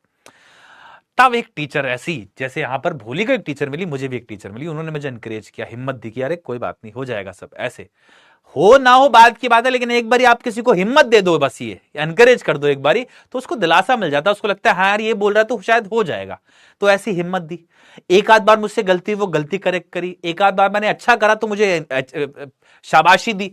इतना ही काफी होता है एक छोटे से बच्चे के लिए, उसको थोड़ा सा एक पुश देने के लिए। And that is all. मतलब सिर्फ इतना मुझे पुश मुझे उनसे मिला 6th क्लास में, वो मुझे एक अच्छे रास्ते पर ले गया। मतलब ये मानो विद इन 6 months में बहुत अच्छे से बहुत अच्छे स्टार्टिंग रैंक्स में आ गया, मैंने बड़ा अच्छा कर लिया पढ़ाई में। और लगभग 1.5 साल 2 साल बाद मैंने क्लास ही टॉप कर दी, 9th में भी टॉप की, 10th में भी टॉप की। मतलब बहुत मेहनत की मतलब मैंने। बट आई रिमेंबर हर, मतलब मुझे बड़े अच्छे से याद है, वो ऐसी जैसे भोली की टीचर थी, ऐसी मुझे भी एक टीचर मिली। और जैसे ही उन्होंने मुझे, वो जब भी मुझे एनकरेज करती थी तो मुझे ऐसे ही महसूस होता है जैसे यहाँ पे भोली को महसूस होता था। Bholi felt as if suddenly all the bells in the village temple were ringing and the trees in front of the school household had blossomed into big red flowers।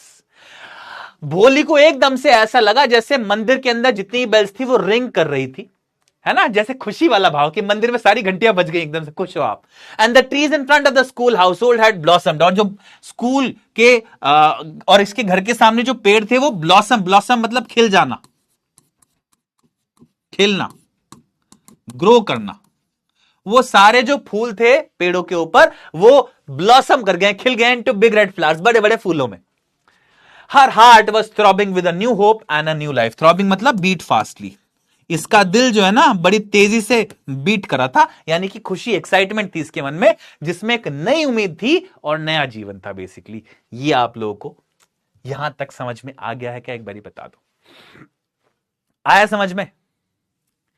कुछ भी चल रहा हो, कितना ही मुश्किल चल रहा हो जीवन भाई, सिर्फ एक अच्छा सा मेंटर आपको ऐसा मिल जाए, वो दोस्त हो सकता है, आपके घर पे पेरेंट्स हो सकते हैं, कोई भी हो सकता है, जो आपको बस एक बारी उम्मीद आपको दे दे, और क्या बन जाता है फिर रास्ता एकदम से। ठीक है, समझ में आया यहां तक? फाइन। जो स्टोरी का डिसाइडिंग पार्ट आता है वो इसके बाद आता है। एक बारी मुझे बताओ, यहां तक क्लियर है तो आपको कुछ क्वेश्चंस मुझे पूछने। डज भोली enjoy her first day at school? क्या भोली ने अपना जो पहला दिन था स्कूल पे, स्कूल के अंदर, वो एंजॉय किया? ऐसा हुआ है आप लोगों के साथ? बाय द वे मेरे साथ तो हुआ है यार। मुझे लगता है हर एक बच्चे के साथ एक कभी ना कभी फेज ये आता है कि वो थोड़ा नर्वस होता है, और कोई ना कोई टीचर या कोई ना कोई दोस्त, कोई मेंटर उसकी हिम्मत बढ़ा देता है ना। ये तो शायद सबकी लाइफ में होता है, आपके साथ भी हुआ होगा। मेरे साथ भी हुआ है सर। अरे वाह, है ना। और वो बड़ी बड़ी वो ऐसी मोमेंट होती है जो कि आप लाइफ लॉन्ग याद रखते हो, चाहे बचपन में हुई हो चाहे कभी भी हुई हो आपके साथ, वो पूरी जीवन याद रहता है आपको वो क्षण कि यार मेरी हिम्मत टूटी थी उस वक्त और इस इंसान ने आके मेरी हिम्मत बांध दी यार, बन गई बात, मतलब डरने से रोक दिया मुझे। एनीवे, क्या एंजॉय किया उसने first date school? No, she scolded and leaves crying. Yes, she feels welcomed and hopeful for the first time. She feels bored and sleepy during class. She refuses to talk to anyone, runs back home. Correct answer option B. हाँ, अच्छा रहा उसका पहले दिन। कैसे? उसको पहली बार welcomed, जैसे उसका स्वागत हो रहा है कहीं, ऐसा महसूस हुआ और उसको उम्मीद भी जागी उसके मन में। क्यों? क्योंकि उसकी टीचर से बात हुई थी, अपने एक मार्गदर्शक उसको मिल गया था। Does she find her teacher different from people at home? क्या भोली को जो अपना टीचर थी वो घर पे जो लोग थे उनसे अलग लगी? भोली की जो टीचर थी वो घर पे जो लोग थे उनसे अलग थी क्या? All PW faculties. अरे वाह, so sweet of you all. आह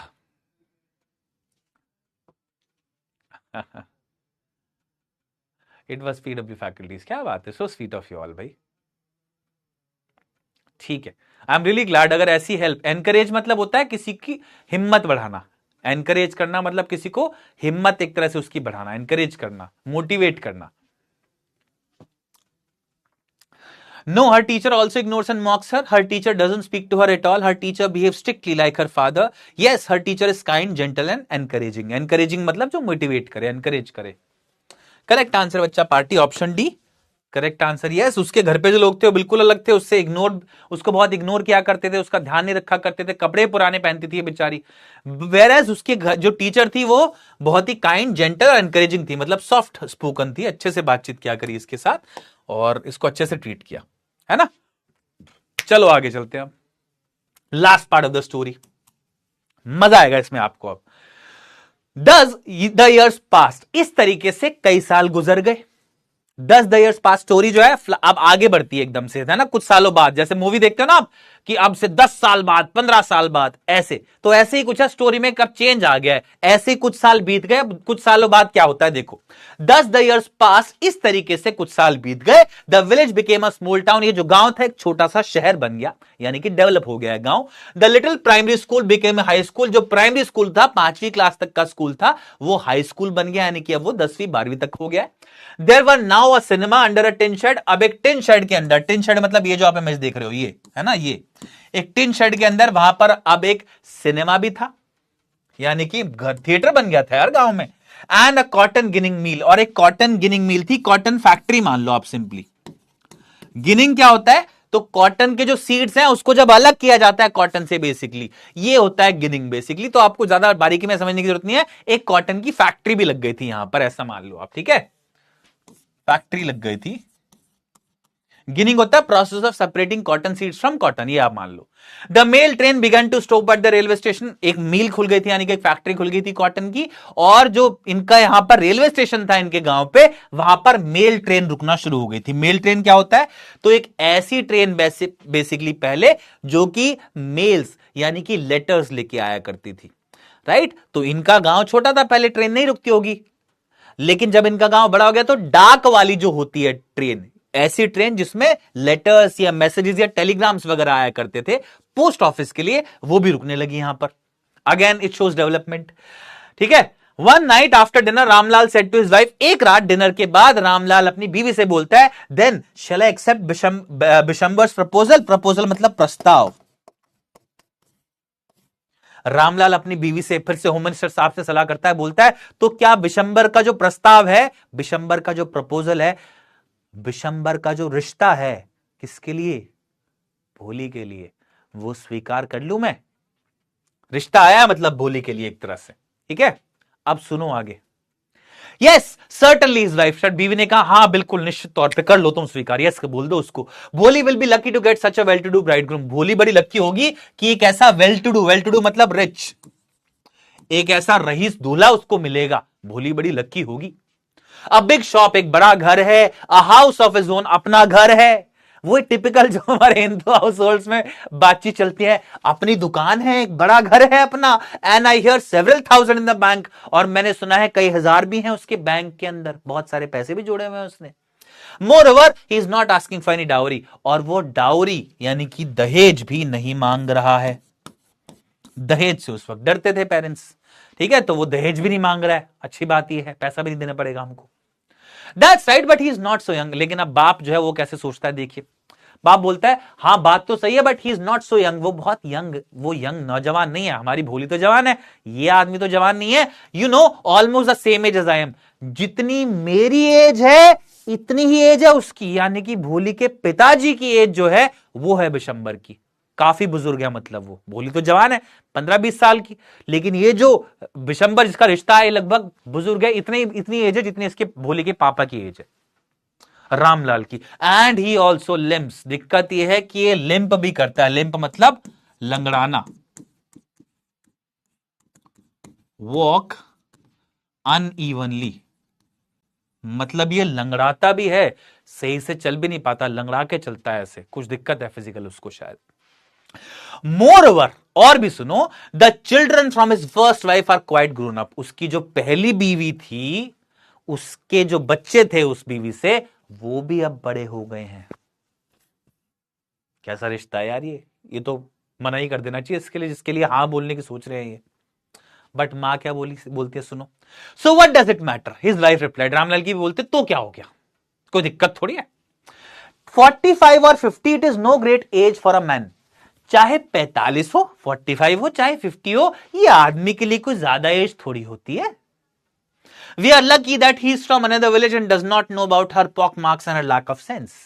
हम बहुत खुश नसीब हैं, लकी हैं कि वो दूसरे गांव में रहता है और उसको पता नहीं है भोली के पॉक मार्क्स के बारे में, चेहरे पे जो निशान है चेचक के उसके बारे में, एंड लैक ऑफ सेंस, और उसका जो इंटेलिजेंस है कम इंटेलिजेंस है, बेवकूफी जो एक तरह से लैक ऑफ सेंस उसके अंदर, इंटेलिजेंस कम है उसके अंदर, मेंटली कम ग्रोथ उसका हुआ है, इसके बारे में उसको नहीं पता है।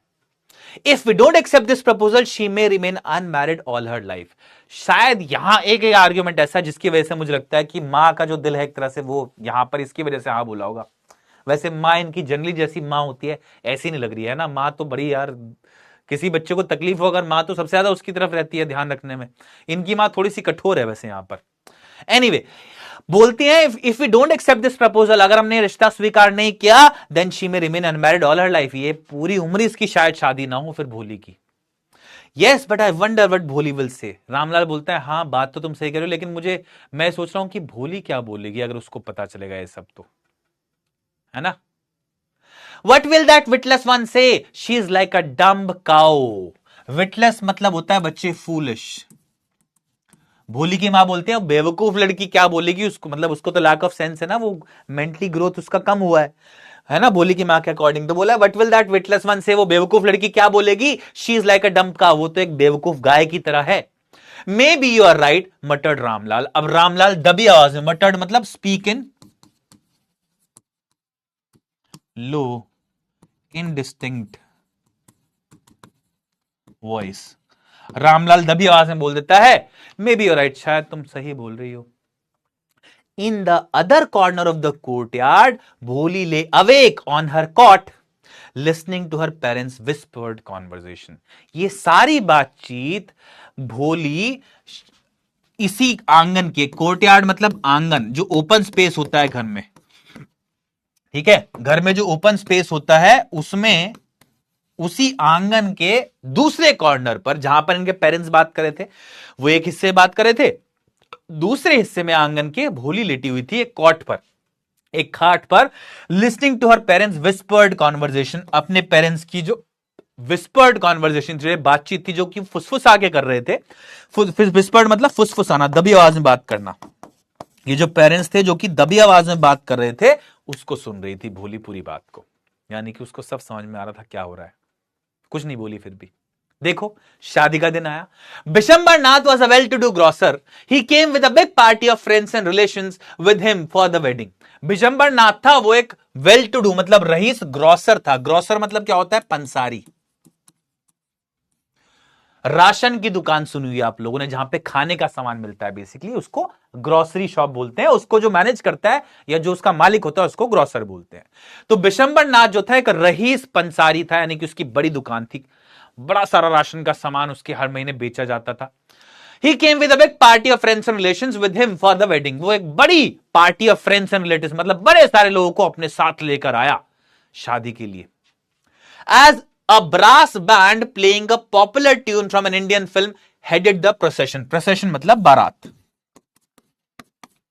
अब जो ये बारात लेकर आया था पूरी, इसकी शुरुआत में क्या था, एक ब्रास का बैंड, यानी कि इस कलर का बेसिकली बैंड वाले जो होते हैं ना शादियों में, टिपिकली हिंदू शादी में, वो एक बारात लेकर पूरा ये आया था.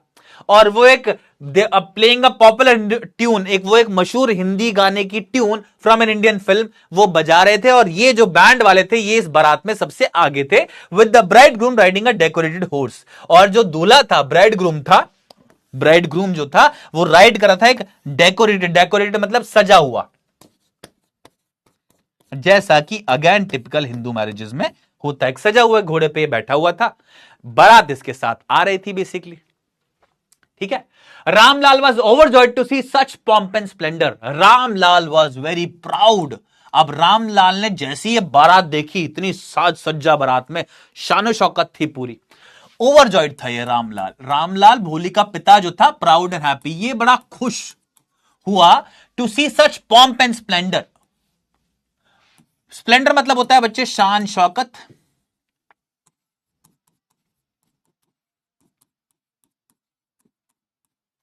और पॉम्प मतलब होता है साज सज्जा. एक और वर्ड इसके लिए होता है जो मैंने लिखा है, एक सेकंड मुझे दीजिए बस आप. हाँ, एक सेकंड दीजिए बस मुझे.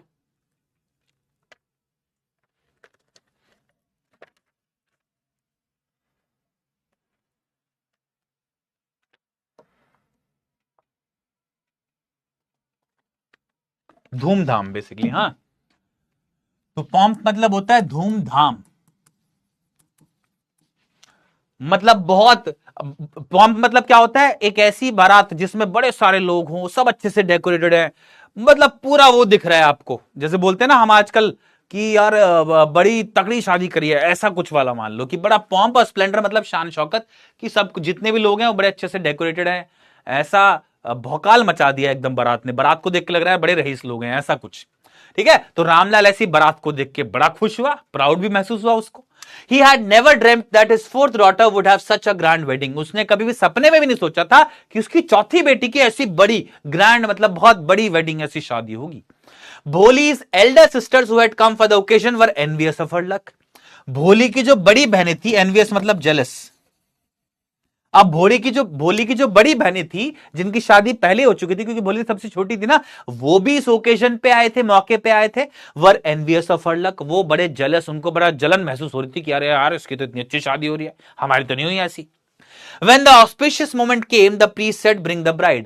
जब शुभ अवसर आया, auspicious मतलब शुभ, जब शुभ समय आया, यानी कि शादी में जब भी शादी होती है, फेरे होते हैं, तो उसका एक स्पेसिफिक समय निकाला जाता है, जिस वक्त मेन जो शादी का हिस्सा होता है, जहां पर फेरे होते हैं लड़के लड़की की, हिंदू शादी की बात कर रहा हूं, वो एक स्पेसिफिक मुहूर्त होता है उसका. तो वो शुभ मुहूर्त, शुभ समय जब आया, तो जो पुजारी थे, पंडित थे, उन्होंने बोला ब्रिंग द ब्राइड, दुल्हन को लेके आओ. भोली clad in a red silken bridal dress was led to the bride's place near the sacred fire. भोली जो थी वो clad मतलब dressed, भोली ने पहनी हुई थी एक रेड सिल्कन ब्राइडल ड्रेस, लाल कलर की सिल्क की एक दुल्हन वाली ड्रेस भोली ने पहनी हुई थी. Was led to the bride's place near the sacred fire. उसको ले जाया गया near the sacred place. sacred मतलब पवित्र. उसको पवित्र जो आग लगी होती है बीच में, उसके पास एक जगह होती है जहां दुल्हन के बैठने की जगह होती है, वहां पर ले जाके बैठा दिया गया. ठीक है. सिंपली ऐसा एक टिपिकल हिंदू शादी अगर आप लोगों ने देखी है तो. Right. Garland the bride, one of his friends prompted Vishambarnath. Garland मतलब माला पहनाना, प्रॉम्प्टेड मतलब हिंटेड. अब बिशंबर के एक दोस्त ने बोला उसको कि भाई माला पहना दो दुल्हन को माला पहनाओ. माला पहनाने के बाद फिर फेरे हो जाते हैं. बेसिकली माला पहनाना एक इंपॉर्टेंट इवेंट होता है, वरमाला बोलते हैं उसको. तो उसके दोस्त ने बोला गार्लैंड द ब्राइड, यानी कि दुल्हन को माला पहना दो. बिशंबरनाथ के एक दोस्त ने प्रॉम्प्ट किया उसको, दूल्हे को बोला कि यार दुल्हन को माला पहनाओ भाई. The bride groom lifted the garland of yellow marigolds. अब ये जो दूल्हा है इसने क्या करा, लिफ्ट किया गार्लैंड मतलब माला, मैरीगोल्ड मतलब गेंदा. तो येलो कलर के गेंदा का जो फूल होता है उसकी एक माला थी बेसिकली, जो कि इसने उठाई। अब A movement slipped back, sorry, a woman slipped back the silken veil from the bride's face. Veil मतलब होता है घूंघट। अब क्या होता है, इस समय तक घूंघट होता है लड़की के चेहरे पर, पहले तो स्पेशली ज्यादा था, अब तो नहीं होता है। पहले क्या होता था कि लड़की के चेहरे पे घूंघट होता था, जब वरमाला होती थी तो घूंघट उठाया जाता था। अब ये क्रूशियल मोमेंट है, इसलिए इसको डिटेल में समझा रहा हूं। A woman slipped back the silken well from the bride's face. एक औरत ने जो कि इस दुल्हन के बराबर में खड़ी थी, उसने क्या करा, इसके चेहरे पे जो घूंघट था उसको थोड़ा स्लिप बैक कर दिया, मतलब उठा दिया, ठीक है, चेहरे से। अभी तक चेहरा कवर्ड था इसका, अब चेहरा फाइनली जब घूंघट उठा तो चेहरा दिखने लगा। बिशंबर टुक अ क्विक ग्लांस, बिशंबर ने लुक, एक जल्दी से इसकी तरफ देख लिया, एकदम से क्विक ग्लांस मतलब जल्दी से इसकी तरफ एक बार देख लिया अच्छे से। The garland remained poised in his hands, उसके हाथ में जो माला थी वो पॉइज्ड रही, अनमूव्ड रही, यानी कि उसके हाथ में जो माला थी वो उसने एज इट इज पकड़े रखी, इसका चेहरा देख लिया बस लड़की का। The bride slowly pulled down the well over her face, अब दुल्हन ने क्या करा, अपना जो घूंघट था वो वापस अपने चेहरे पर कर लिया, ठीक है। Have you seen her? said Bishambar to a friend next to him. Bishambar ने एकदम से अपने दोस्त जो बराबर में खड़ा था उससे बोला, Have you seen her? क्या तुमने इसको देखा लड़की को? She has pock marks on her face. इसके चेहरे पे तो निशान है चेचक के। So what? You're not young either. इसके दोस्त ने बोला, तो क्या हुआ भाई, तू भी कौन सा जवान है, बूढ़ा आदमी है तू। Maybe, but if I am to marry her, her father must give me 5,000 rupees. अब बिशंबर एक शर्त रख देता है। क्या शर्त रखता है? बोलता है, हां शायद मैं बुढ़ा होऊंगा, बट अगर मुझे इससे शादी करनी है लड़की से तो इसके पिताजी को मुझे 5,000 रुपए देने पड़ेंगे अभी। क्यों? इसके चेहरे पर क्योंकि निशान है। डाउरी की डिमांड कर दी इसने सब लोगों के सामने, ऐसा बेशर्म इंसान है। Ramlal went and placed his turban his honour at Bishambar's feet.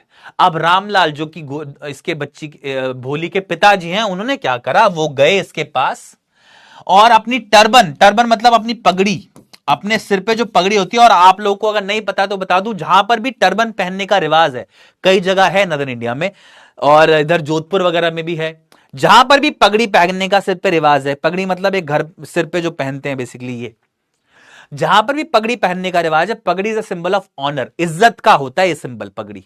अगर कोई किसी के पैर में पगड़ी रख रहा है तो बहुत इंसल्टेड महसूस कर रहा होगा या कुछ हुआ होगा जिसकी वजह से वो बोल रहा है कि भाई मेरी इज्जत तुम्हारे पैर पे है, ठीक है। तो इसके पिताजी ने क्या किया, अपनी जो पगड़ी है वो इसके पैरों पे ले जाके रख दी।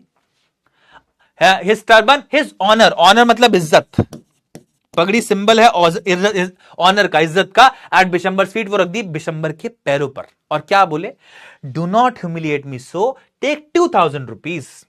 मुझे ऐसे ह्यूमिलिएट मत करो, मुझे ऐसे एम्बैरस मत करो, मेरी ऐसे बेइज्जती मत करो सबके सामने। मेरे पास नहीं है 5,000 रुपए, 2,000 रुपए ले लो भाई, 2,000 रुपए में मान जाओ। नो 5,000 और we go back, keep your daughter. लेकिन बिशंबर बोलता है नहीं, 5,000 रुपए, 5,000 रुपए चाहिए मुझे, नहीं तो हम वापस चले जाएंगे। कीप योर डॉटर, अपनी बेटी को रख लो तुम। Be a little considerate please, if you go back I can never show my face in the village. Considerate मतलब होता है काइंड। बिशंबर के ये जो भोली के पिताजी हैं रामलाल, फिर से रिक्वेस्ट करते हैं कि भाई थोड़े दयालु हो जाओ, थोड़ी हमारी इज्जत की भी कदर कर लो please, if you go back, अगर तू वापस चलेगा, I can never show my face in the village, मैं गांव में अपना चेहरा नहीं दिखा पाऊंगा दोबारा। खूब गिड़गिड़ाया, मतलब भोली के पिताजी उसके दूल्हे के आगे खूब गिड़गिड़ा रहे हैं, लेकिन जो दूल्हा है वो कैसा, देख लो कैसा इंसान है, देख लो वो। Then out with 5,000 rupees. तो बोलता है अगर ऐसी बात है गांव में चेहरा नहीं दिखा पाओगे तो 5,000 रुपए निकालो जल्दी से। Tears streaming down his face, Ramlal went in, opened the safe and counted out the notes. Streaming down मतलब बहना, आंखों से आंसू बहते रहे। रामलाल अंदर गए, मतलब लगातार रामलाल जी की आंखों से आंसू बह रहे हैं। अब वो अंदर गए, उन्होंने अपना सेफ खोला, तिजोरी खोली, कुछ पैसे गिने। He placed the bundle at the bridegroom's feet, और जो पैसों का बंडल था वो उन्होंने दूल्हे के पैर में रख दिया, 5,000 रुपए का।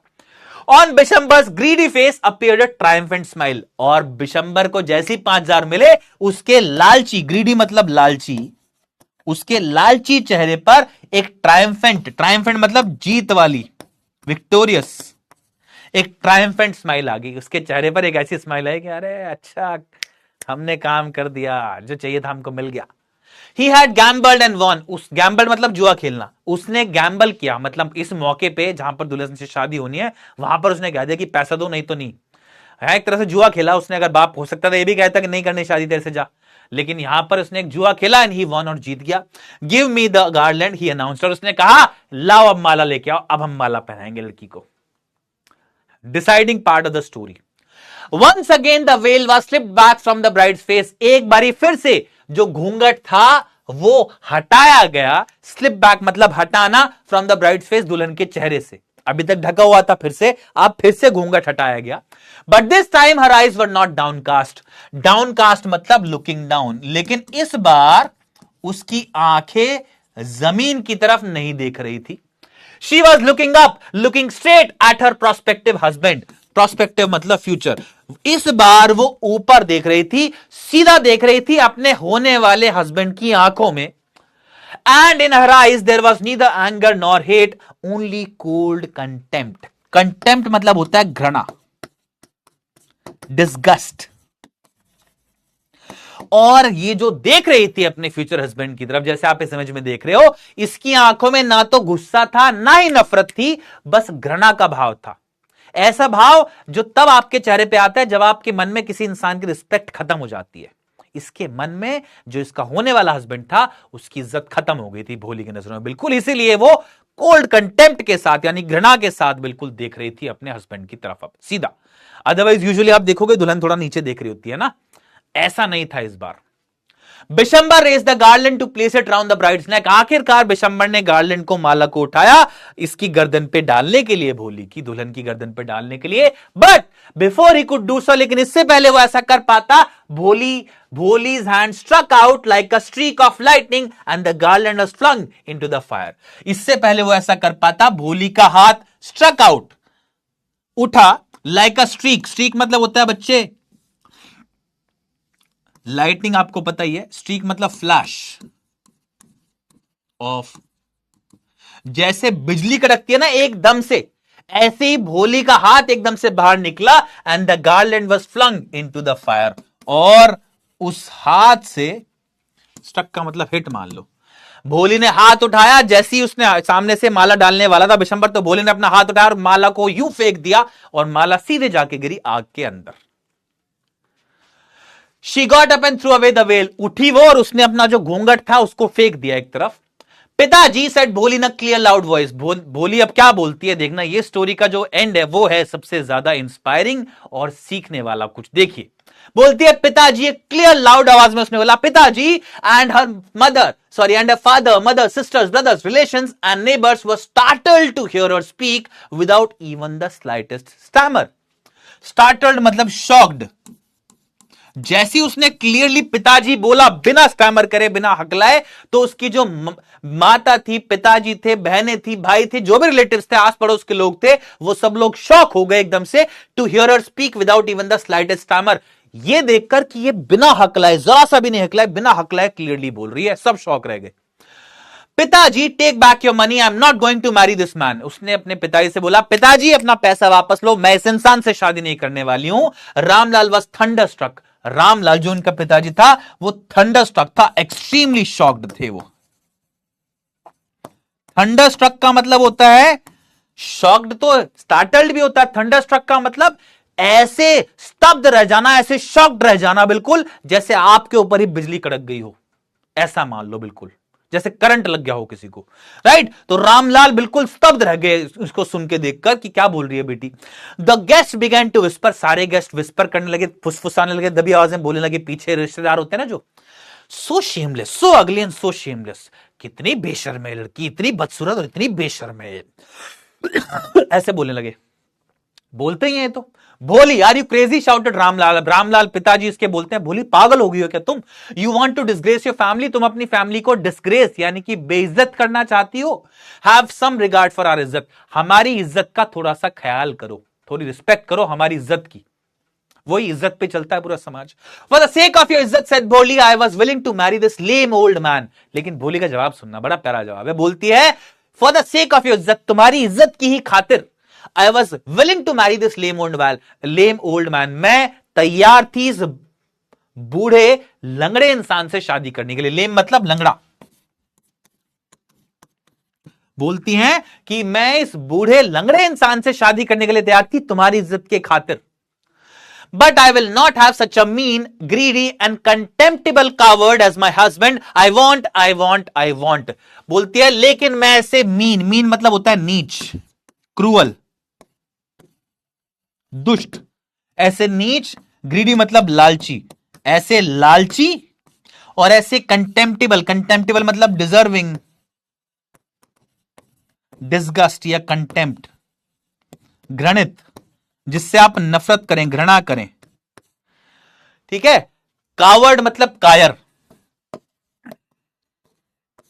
As my husband. लेकिन क्या बोलती है वो, देखिए बोलती है लेकिन मैं ऐसे नीच यानी कि ऐसे क्रूअल, ऐसे निर्दयी, लालची, क्योंकि 5,000 रुपए मांगे थे ना इसने, और ऐसे कंटेम्प्टेबल कावर्ड यानी कि ऐसे एक ऐसा इंसान जिसको देख के सब घृणा करें, इसको देख के सबको डिस्गस्ट महसूस हो, ऐसे कायर से मैं कभी शादी नहीं करूंगी, उसको अपना हस्बैंड कभी नहीं बनाऊंगी। आई वॉन्ट, कभी नहीं करूंगी मैं ऐसी शादी। What a shameless girl. We all thought she was a harmless dumb cow. अब कोई भीड़ में बोलती है कि यार ये क्या बेशर्म लड़की है, हम लोग को तो लगा था कि ये हार्मलेस डम्ब काउ, ये तो बिल्कुल सीधी सादी लड़की है। डम्ब काउ मतलब बेवकूफ गाय की तरह है, बिल्कुल हार्मलेस है, कोई नुकसान नहीं पहुंचाएगी किसी को। किसी रिश्तेदार ने बोल दिया होगा एकदम से।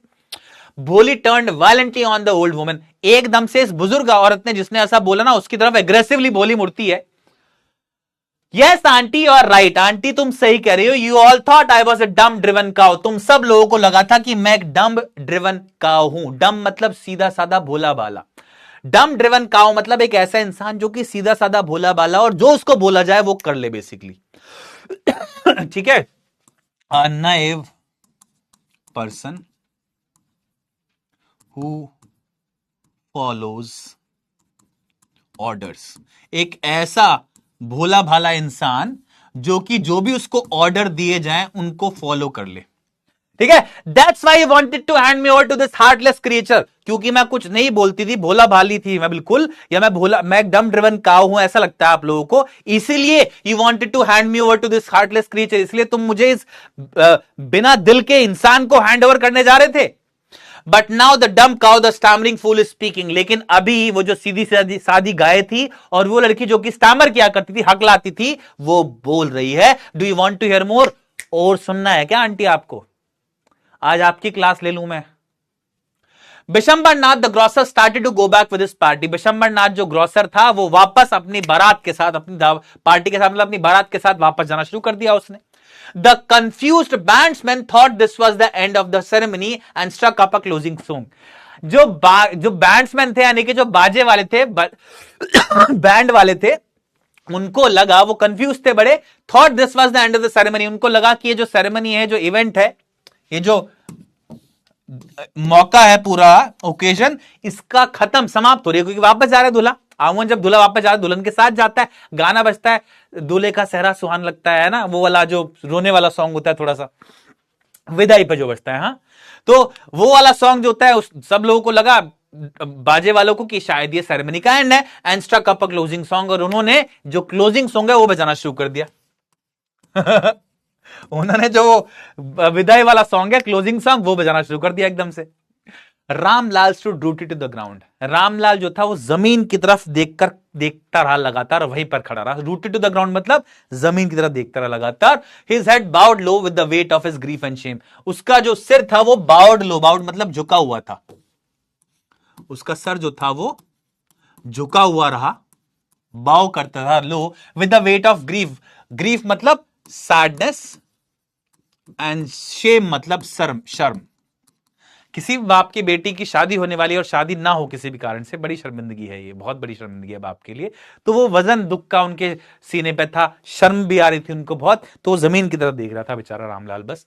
The flames of the sacred fire slowly died down. जो लपट थी आग की, जो आग जल रही थी, जिसके चारों तरफ फेरे लेने थे, वो धीरे धीरे डाइड डाउन मतलब खत्म हो गई, एक्सटिंग्विश हो गई वो। एवरीवन वाज गॉन, सब चले गए। Ramlal turn to Bholi and said. Ramlal Bholi की तरफ मुड़े, अपनी बेटी की तरफ बोला, but what about you, no one will ever marry you now. लेकिन तुम्हारे बारे में क्या बेटा, अब तो तुमसे कोई भी कभी भी शादी नहीं करेगा। What shall we do with you, हम तुम्हारा क्या करेंगे बेटा। एंड सुलेखा सेड, और स्टोरी की स्टार्टिंग में कहीं सुलेखा यूज हुआ था, अब दोबारा से एंड में सुलेखा बोला गया है। And Sulekha said in a voice that was काम एंड स्टेडी, स्टेडी मतलब फर्म, और सुलेखा ने एक ऐसी आवाज में जवाब दिया जो कि बिल्कुल शांत थी और स्थिर थी, हिल नहीं रही थी, कांप नहीं रही थी आवाज, नर्वस नहीं थी उसकी आवाज, ना ही वो हकला रही थी। उसने क्या बोला, डोंट यू वरी पिताजी, पिताजी आप चिंता ना करो, in your old age I will serve you and mother, मैं बुजुर्ग एज में आपकी और मम्मी की सेवा करूंगी। And I will teach in the same school where I learn so much, और मैं उसी स्कूल में पढ़ाऊंगी जहां मैंने इतना सीखा। इजंट दैट राइट मैम, और ऐसा बोलकर वो अपनी मैम की तरफ, जिनसे उसने इतना कुछ सीखा है टीचर से, उनकी तरफ देखकर बोलती है, क्या मैं सही बोल रही हूं ma'am. The teacher had all along stood in a corner, इस पूरी कार्रवाई के दौरान जो भी यहां पर चला, उस पूरे दौरान टीचर जो थी इनकी, जो स्कूल में इनको मिली थी, वो टीचर एक कोने में खड़ी थी, वॉचिंग द ड्रामा, इस पूरे ड्रामे को देखते हुए। यस भोली, ऑफ कोर्स शी रिप्लाइड, और टीचर ने कहा, हां भोली बिल्कुल, certainly. And in her smiling eyes was the light of a deep satisfaction, और उनकी आंखों, जो स्माइल कर रही थी ये टीचर एक तरह से, इनकी स्माइल में एक बहुत बड़ा सेटिस्फैक्शन था आंखों में, वो सेटिस्फैक्शन जो एक आर्टिस्ट, एक कलाकार महसूस करता है व्हेन कंटेम्पलेटिंग, कंटेम्पलेटिंग मतलब डीपली। यहां पर क्या सेंस है वो बता रहा हूं। Proudly observing the completion of her masterpiece, masterpiece मतलब होता है a piece of art of highest quality।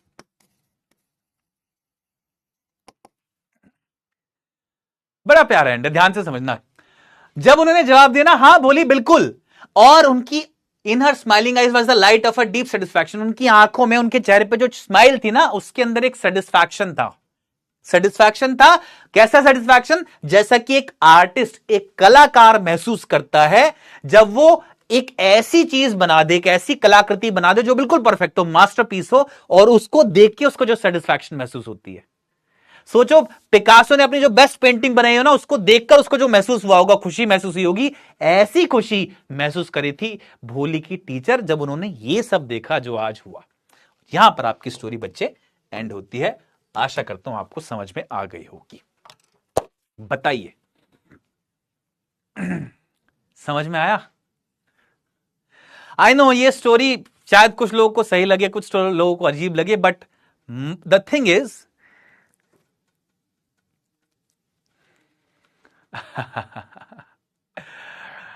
So surreal, महसूस हुआ, गूज़बम्स आए आपको एंड ऑफ द स्टोरी में?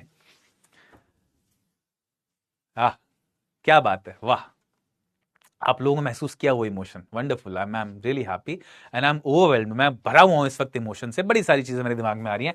हालांकि मुझे क्वेश्चन डिस्कस करने और हमारा टाइम भी खत्म हो चुका है, तो मैं क्वेश्चन नेक्स्ट क्लास में डिस्कस कर लूंगा आप लोगों से, वैसे ही बहुत कम है, चलो भी डिस्कस कर लेंगे।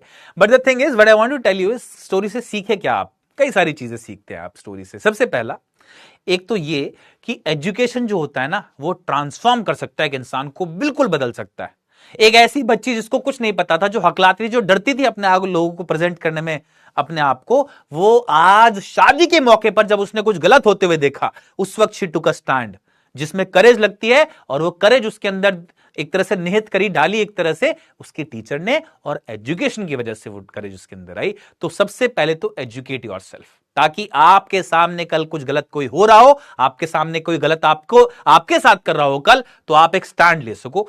एजुकेट योरसेल्फ, अपने लायक हो जाओ, सबसे पहली चीज। मतलब ये सारे एग्जाम, सारी चीजें एक तरफ रख दें हम लोग, सब लेसन एक तरफ रख दें, उससे ऊपर का एक सीख आप लोगों को दे रहा हूं मैं। ये जो भी सिचुएशन कल लाइफ में आएंगी, मुश्किल, आसान, बढ़िया, बेकार, उन सब में जरूरी होगा कि आप अपने पैरों पे खड़े हो सको, आप जवाब दे सको दुनिया को अगर जरूरत हो तो। उसके लिए अपने आप को एजुकेट करो, एजुकेट योरसेल्फ फॉर दैट। आप अपने पेरेंट्स को, अपने आप को विल मेक प्राउड अगर ऐसा करोगे तो। वन, दूसरा मेंटर का जो रोल है ना, वो यहां पर हाईलाइट होता है। आपके जीवन में कुछ लोग ऐसे होते हैं, वो हो सकता है आपके पेरेंट हो, आपका कोई दोस्त हो, आपके कोई टीचर हो, कोई भी हो सकता है ऐसा, जो कि आपको ऐसी हिम्मत, ऐसी एनकरेजमेंट देता है कि जैसे भोली जो कि स्टैमर करती थी बचपन में, वो बदल गई ऐसे मौके पर, जहां मतलब एक शादी का मौका जो कि इतना बड़ा होता है हमारे समाज में, उसके लिए। तीसरा, स्टोरी हाईलाइट करती है हमारे समाज में जो बहुत सारे गलत चीजें एक तरह से हैं, जो हमारे समाज का स्टिग्मा है एक तरह से। क्या क्या? डाउरी, दहेज लेना, लड़कियों को ना पढ़ाना, लड़कियों को कम अपॉर्चुनिटीज देना, लड़कियों की जल्दी शादी कर देना, इन सारी चीजों पे एक तरह से एक पोएट, ये राइटर है, उन्होंने निशाना साधा है और कहा है ये सब गलत है। तो हालांकि अब बहुत कम हो चुका है, हालांकि ऐसा नहीं होता है अब, लेकिन फिर भी अगर कहीं है तो आप लोग जान लीजिए बात कि ये गलत है, उसको बिल्कुल बर्दाश्त ना करें। लोगों के अंदर आप अगर ये बात डालोगे, अगर कहीं ऐसा हो रहा है किसी के साथ, तो कम से कम वो इस स्टोरी को अगर पढ़ लेगा तो समझ जाएगा कि ऐसा होना ठीक नहीं है, वो कभी ना कभी आवाज उठा सकता है। और चौथी चीज जो आप सीखते हैं वो ये कि अगर कभी भी you are at a point in your life जहां पर आपके साथ गलत हो, वहां पर आवाज उठाइएगा। और आवाज उठाने के लिए आपको इस लायक बनना पड़ेगा कि आप अपनी बात सही तरीके से रख सको लोगों के सामने। तो अपनी बात रखना सीख लो सबसे पहले, ये सबसे जरूरी चीज है। ठीक है, ये सारी चीजों के साथ बच्चा पार्टी, मुझे लगता है लेसन सेल्फ एक्सप्लेनेटरी है, लेकिन फिर भी मैंने कुछ चीजें कंक्लूड करनी चाहिए आप लोगों के लिए।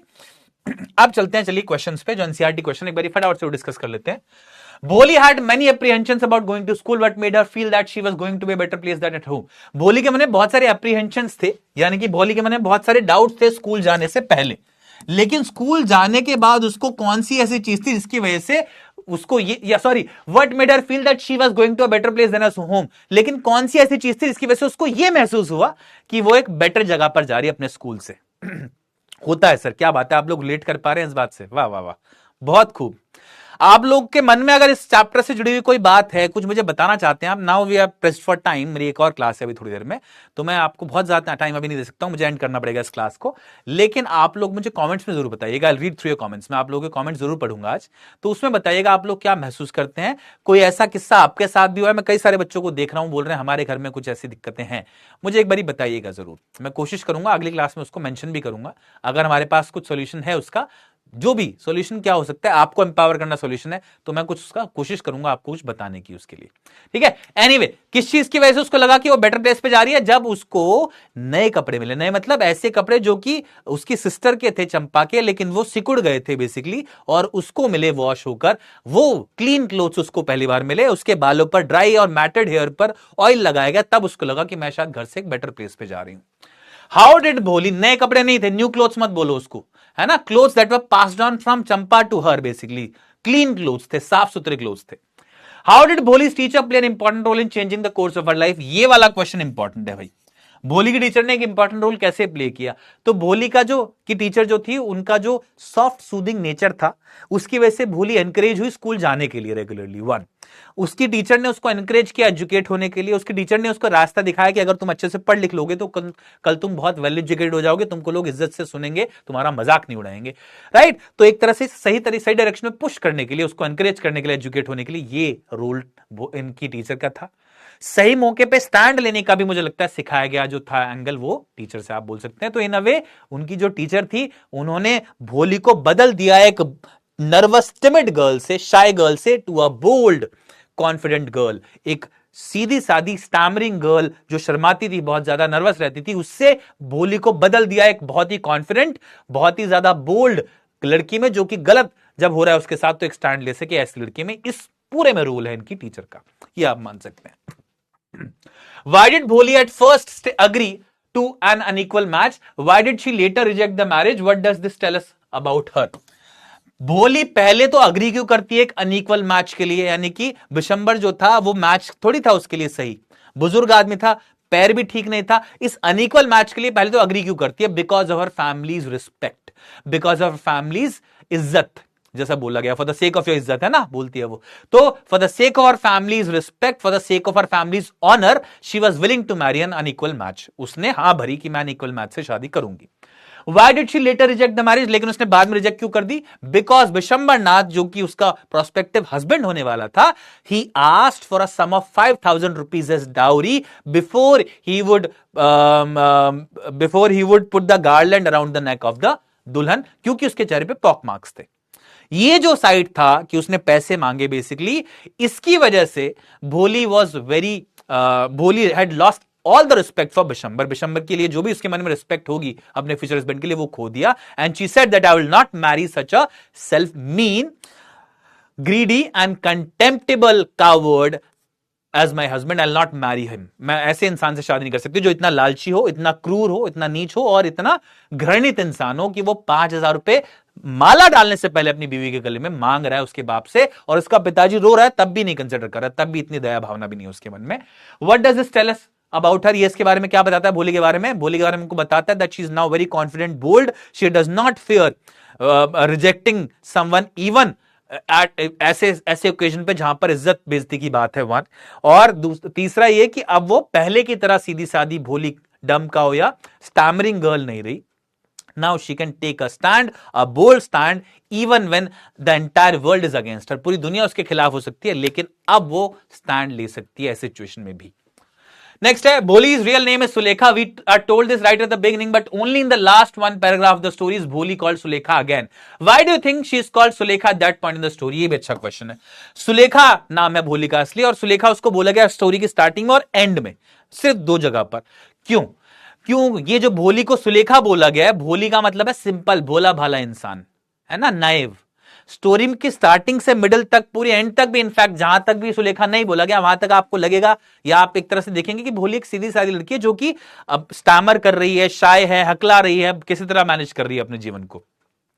Towards the end of the story जब वो बोलती है, स्टैंड लेती है, एक बिशंबर से मना करती है शादी करने के लिए, तब आपको पता चलता है that she has been transformed, वो बदल चुकी है। तो ये जो नाम है उसका सुलेखा, सुंदर लेख, ये इन अ वे इंडिकेट करता है, सिंबलाइज करता है उसका एजुकेटेड स्टेट ऑफ बीइंग। वो अब पढ़ चुकी है, confident, bold, educated state of being को ये सिंबलाइज करता है, इन अ वे इंडिकेट करता है उसकी ट्रांसफॉर्मेशन को। स्टोरी की स्टार्टिंग में वो भोली थी, अब वो सुलेखा बन चुकी है, वो बदल चुकी है एक समझदार पढ़ी लिखी लड़की में। बेसिकली इसलिए ऐसा हुआ है, राइट? तो ये क्वेश्चन के आंसर्स आप लोगों को एंड में एनसीईआरटी में मिलेंगे। इसकी समरी ये रही, इसके डिफिकल्ट वर्ड्स भी मैंने अटैच कर दिए। इसके साथ होता है चैप्टर समाप्त। आपकी स्टैंडिंग से एक बारी मैं फटाफट से दिखा देता हूं। आशीर्वाद गौतम, मिकाशा, पिंगशा, गुंजित नंदल, अनिरुद्ध कुंतल, हर्षित सिंह, वैभव, अर्पित कुमार, सत्यम एंड हर्ष तिवारी। मजा आया मुझे, मतलब आज की क्लास में बहुत। एंड कर रहा हूं इसको यहीं पर। सर, तहसीलदार को एक ब्लॉक का सबसे बड़ा अधिकारी कह सकते हैं क्या? Block I am not sure, अभी तहसील हुआ करता था, अब उसका नाम कुछ और हो गया, तो मैं चेक करके एक बार आपको बताऊंगा ये। बट हाँ, एक तहसील का सबसे बड़ा अफसर होता है एक tehsildar. Can you write answer in points? नहीं, सब्जेक्टिव आंसर को नहीं लिख सकते आप पॉइंट्स में, आपको पैराग्राफ में लिखना पड़ेगा।